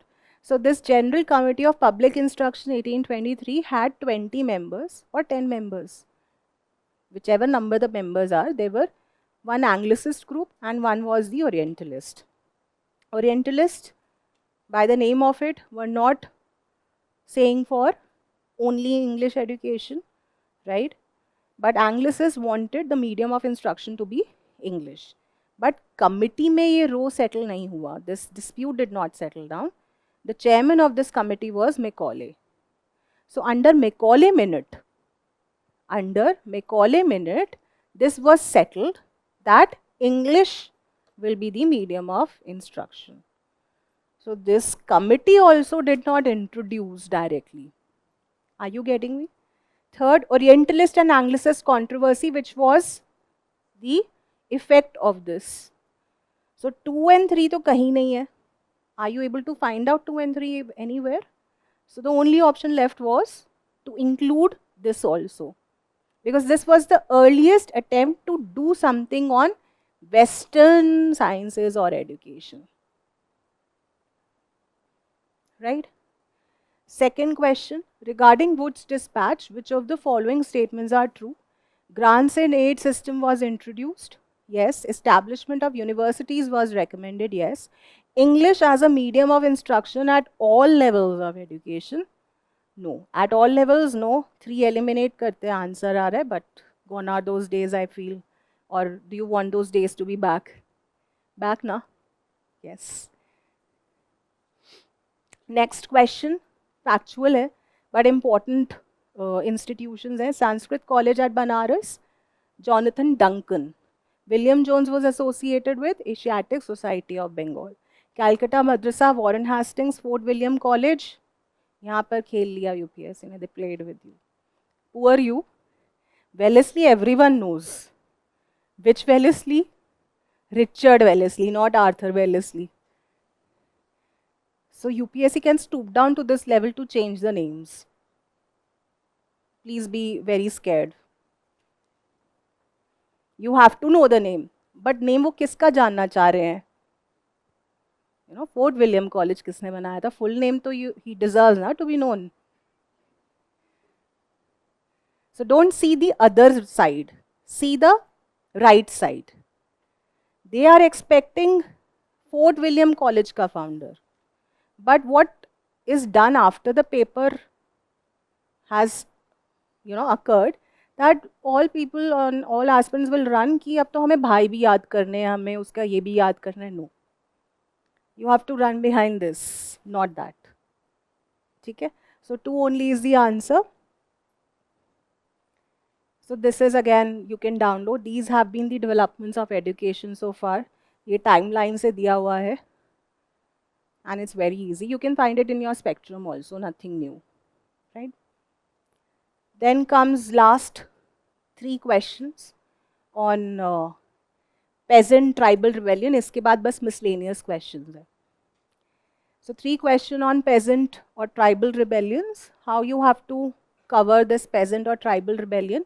So this is the last section of modern Indian history. Peasant or tribal rebellion.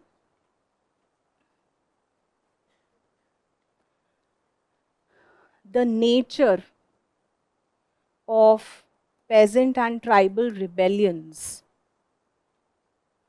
How changed from 18th century to 19th century to 20th century. This idea needs to be your base. Right?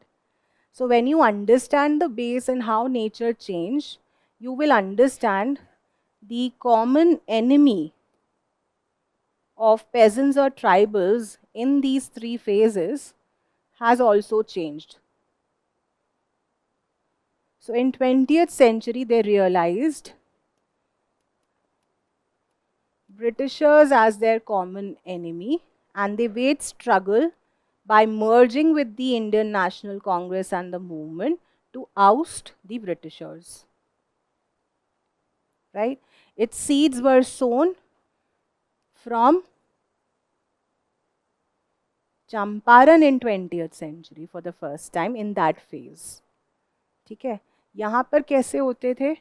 Anyone who was the outsider, whether it was a zamindar, whether it was Britisher, whether anyone who were not letting them go their traditional way, was an enemy. Right? Here the movements were very haphazard, random, right? They were not in sync with the nationalist demand or common demands. All India unity was not seen because everything was happening in pockets. Here it was all merged. Right? So this is the understanding, and then you do the leaders' main objective. Any again press or journal or newspaper or their story was published, right? Any acts or outcome they were having relation with, right? Their methods, whether they were violent, non-violent, what all tools and strategies they used, they are all very important, yes. There were. I'm not saying that there were not anyone who was the outsider, but कि कौन उनका common enemy है. All India character you see in 20th century. I'm not saying that यहाँ पर Britishers were के against नहीं होता था. Everyone, including Indians, right? Indian zamindars basically. ठीक है? So let's see the questions.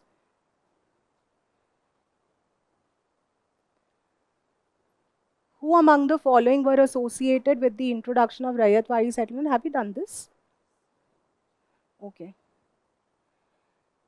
Santhal uprising, very important, right?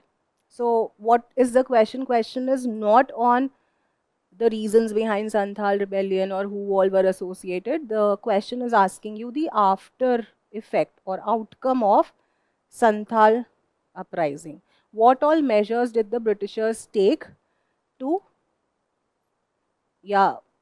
after the rebellion had subsided? तो होता क्या था, whenever the foreigners used to get very severe repression, they used to give conciliatory measures. Whether they were peasants, whether they were tribals, whether they were Indian nationalists, all across the stages of their history in India. This has always been like that, to counter their resistance in the future.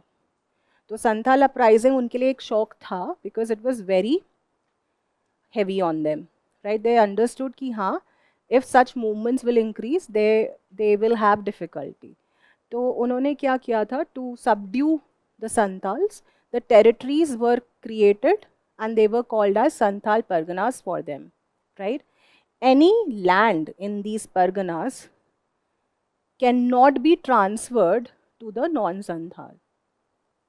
So they were only for Santhals, right? So these were kind of conciliations or measures that were taken after the Santhal uprising had subsided. Both the statements are correct. Source है तो static, but you get exact information in your +C2 partition. But जैसे मैंने बोला, after the paper comes out, your spectrum book also includes the information which it misses from the papers, right? So abhi ki spectrum mein I think this information is there, if I may not be wrong, right? 2020 mein they asked a very easy question. Ulgulan or the Great Tumult is the description of which of the following revolt? Birsa Munda Rebellion 1899-1900. ये आपके बिपिन चंद्र में भी दिया हुआ है, your spectrum also. So this is a very easy question, right? Governor Generals पे there are 2 questions, very easy ones again. Subsidiary alliance does not apply to, or which one of the following statements does not apply to the system of subsidiary alliance introduced by Lord Wellesley? Lord Wellesley, Fort William, already UPSC had asked in 2018 only. Again, Lord Wellesley in 2018 was picked up by UPSC, right? So which one of the following does not apply to subsidiary alliance? To maintain a large standing army at others' expense, this is the objective of subsidiary alliance. To keep India safe from Napoleonic danger, French was the danger at that point of time, and also between English and French in the world. D, to establish British paramountcy over the Indian states. Although they said that they will not interfere in the internal affairs, but they wanted to secretly keep their paramountcy in the Indian princely states, right? To secure a fixed income for the company. This was never the intention. Basically, under subsidiary alliance, buffer states were created by the Britishers, right, to protect their friendly states with their enemies and establish the paramountcy, right? So C is the answer. Then comes your, again, Fort William Wellesley question, right? 2020 में कितना important है ना Fort William Wellesley. Time and again in last 3 years only, 18, 19, 20 में, there have been so many questions. Wellesley established the Fort William College at Calcutta because, again, these are difficult questions according to me, because you don't know the reason exactly. And the way UPSC frames reasons, it may look so believable that you will mark them. You know, more than one answer can also be perceived by you. He was asked by the board of directors at London to do so. हो भी तो सकता है ना, अगर कोई तुक्का मार रहा है तो. He must be asked. He wanted to revive interest in Oriental learning in India. He wanted to provide William Carey and his associates with employment. He wanted to train British civilians for administrative purpose in India. Yes. He wanted to train the young recruits through Fort William College, and again this is given in your NCERT, old NCERT spectrum may be given है. So this is a easy, static, yet medium difficulty level question if you don't know the exact purpose, right? Working class movement questions. Again, in the same year, 2 questions were asked on the same theme, right? Factories Act 1881 was passed with the view to fix the wages of industrial workers and to allow the workers to form trade unions. Agar iska pata hai that its main objective was to look into the issue of child labor, this is wrong. N.M. Lokhande was a pioneer in organizing the labor movement in India. 2 only is the answer. Yes, he was one of the pioneers to start the labor movement in India from the very beginning. Trade Disputes Act 1929 was a system of tribunals which put a ban on strikes, right? So again, the acts, policies, जैसे मैंने बोला था, British acts and policies in different stages, whether it is working class, whether it's princely movement, princely state movement, they have been a recurring theme in the UPSC papers. So outcome, policies, actions is what UPSC asks in different phases, right? Chronology के direct questions दिखा रही हूँ. This is how your chronology direct based questions look like. Indirect था जैसे मैंने दिखाया था. This is pure chronology. Which all events happened and arrange them in the order of correct sequential order. Second round table conference 1931. Quit India उसके बाद हुआ. Mutiny in Royal Indian Navy उसके बाद. 3, 2, 1. Answer is C. Another question. Which of the following events happened the earliest? Neel Darpan, Indigo Revolt, 1859-60, ये 1875, ये भी उसके बाद है, ये भी उसके बाद है. So this is a factual question. Either you know it or you don't know it, right? But in the last 7 years, there have been 2 direct chronology questions and 1 indirect through the statement, right? Last set of questions. Butler Committee of 1927, its objective was to. Butler Committee of 1927 was related to the affairs of the princely states in India.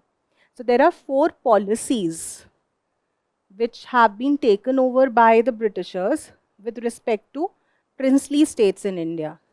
सबसे पहले था policy of ring fence, जिसमें आपका subsidiary alliance आता है ना?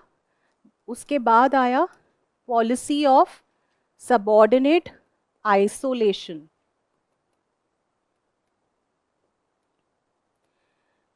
फिर आया, सो दिस वाज स्टिल 1857, तभी रिवोल्ट भी देखा गया था इन princely states.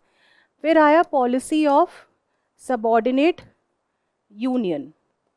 So this happened from 1858 to around let's say 1912.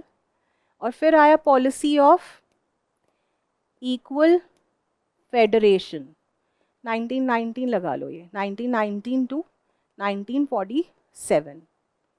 Subordinate union मतलब they started to take the princely states along with them. Who? Britishers. Equal federation जैसे आपने देखा होगा 1935 Act और 1947 Act, they gave due weightage to the princely state rulers and their affairs, है ना? So this is how the policies goes and this is how you should know that under different policy stage what all initiatives that were taken. तो अगर हम Butler committee की बात करते हैं, that happened in 1927, right? So what was its objective and everything is what you should know.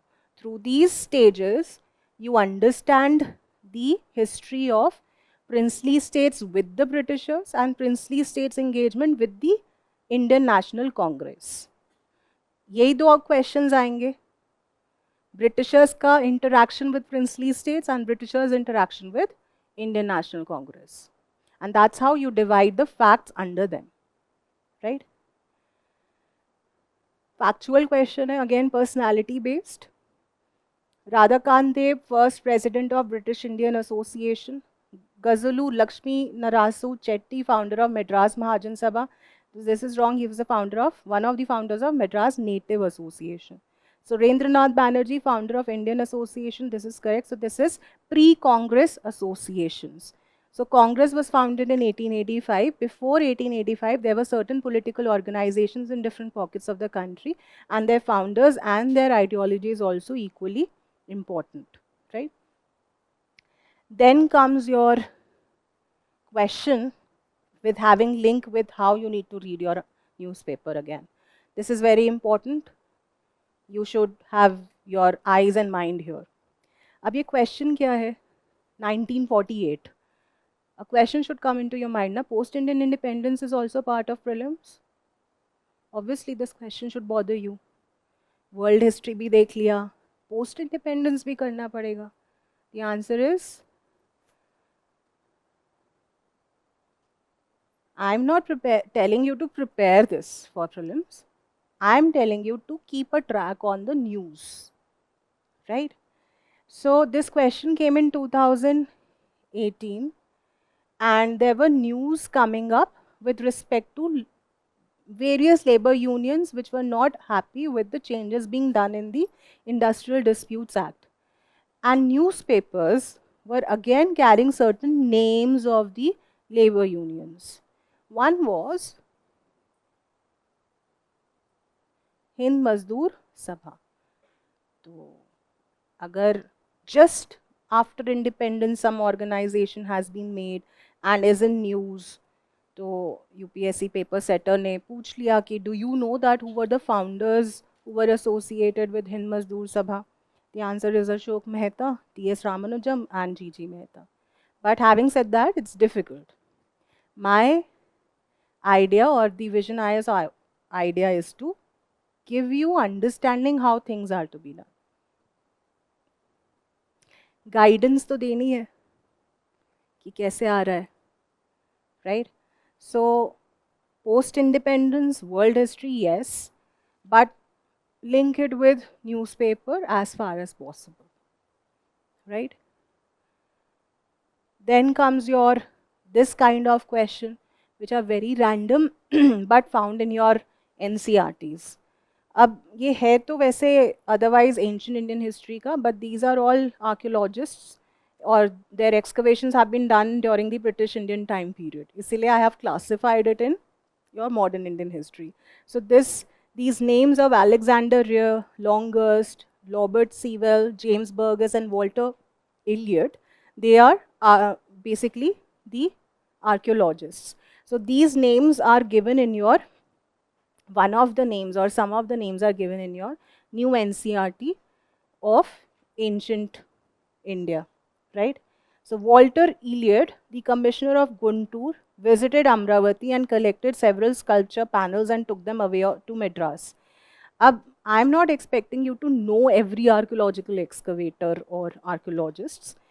This Walter Elliot, why he is important?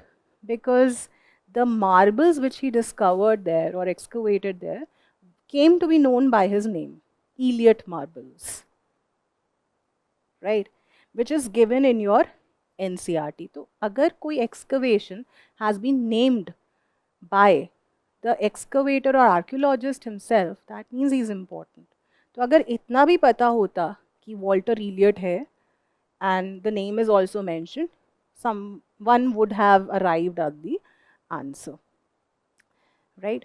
So, this is how your static sources still play a very important role in your preparation, right? So, what are the takes which you have to take, key takeaways? Abhi tak whatever questions we have seen, only 4 have been from unconventional source. 3-4 have been from newspapers or current affairs. Maximum have been from static sources. Do I need to say more? No. So your static sources, your newspaper reading, you have to change. You have to merge them. You have to practice questions specifically in history. Reason being, you are surrounded by many facts, right? So your test series explanations becomes one of the sources to add upon if you're not doing all reference material, right? And nonetheless to say and, make it de-emphasizing, every day at least for 6 months. At least for 6 months, if you are seeing the syllabus and previous year papers, you will understand the difference. When I'm saying 6 months, I mean it. आप 6 महीने तक अगर syllabus और papers देखते रहोगे, even if it takes to see them for only 10 minutes, it will change your perspective to read for UPSC. I'm again repeating myself. The problem lies in how you read. Sources are same for everyone. They are also, those who are clearing this paper are reading the same sources. So where is the difference coming from? How to read, what to read, what is the thing which they have to keep in mind, and they align it with your previous year papers. That is why Vision IAS time and again host or takes this opportunity to enlighten you all on the importance of previous year papers. Right? So any questions if you have, you can ask me or we can sign it off. Any questions after this? Done? All the best. Take day by day. Don't have any kind of tension. Put a smile on your face. Don't get intimidated or overwhelmed. You are in the age of information. And it is a blessing. Right? So take these blessings and go ahead. Right? All the best, guys. Have a nice day.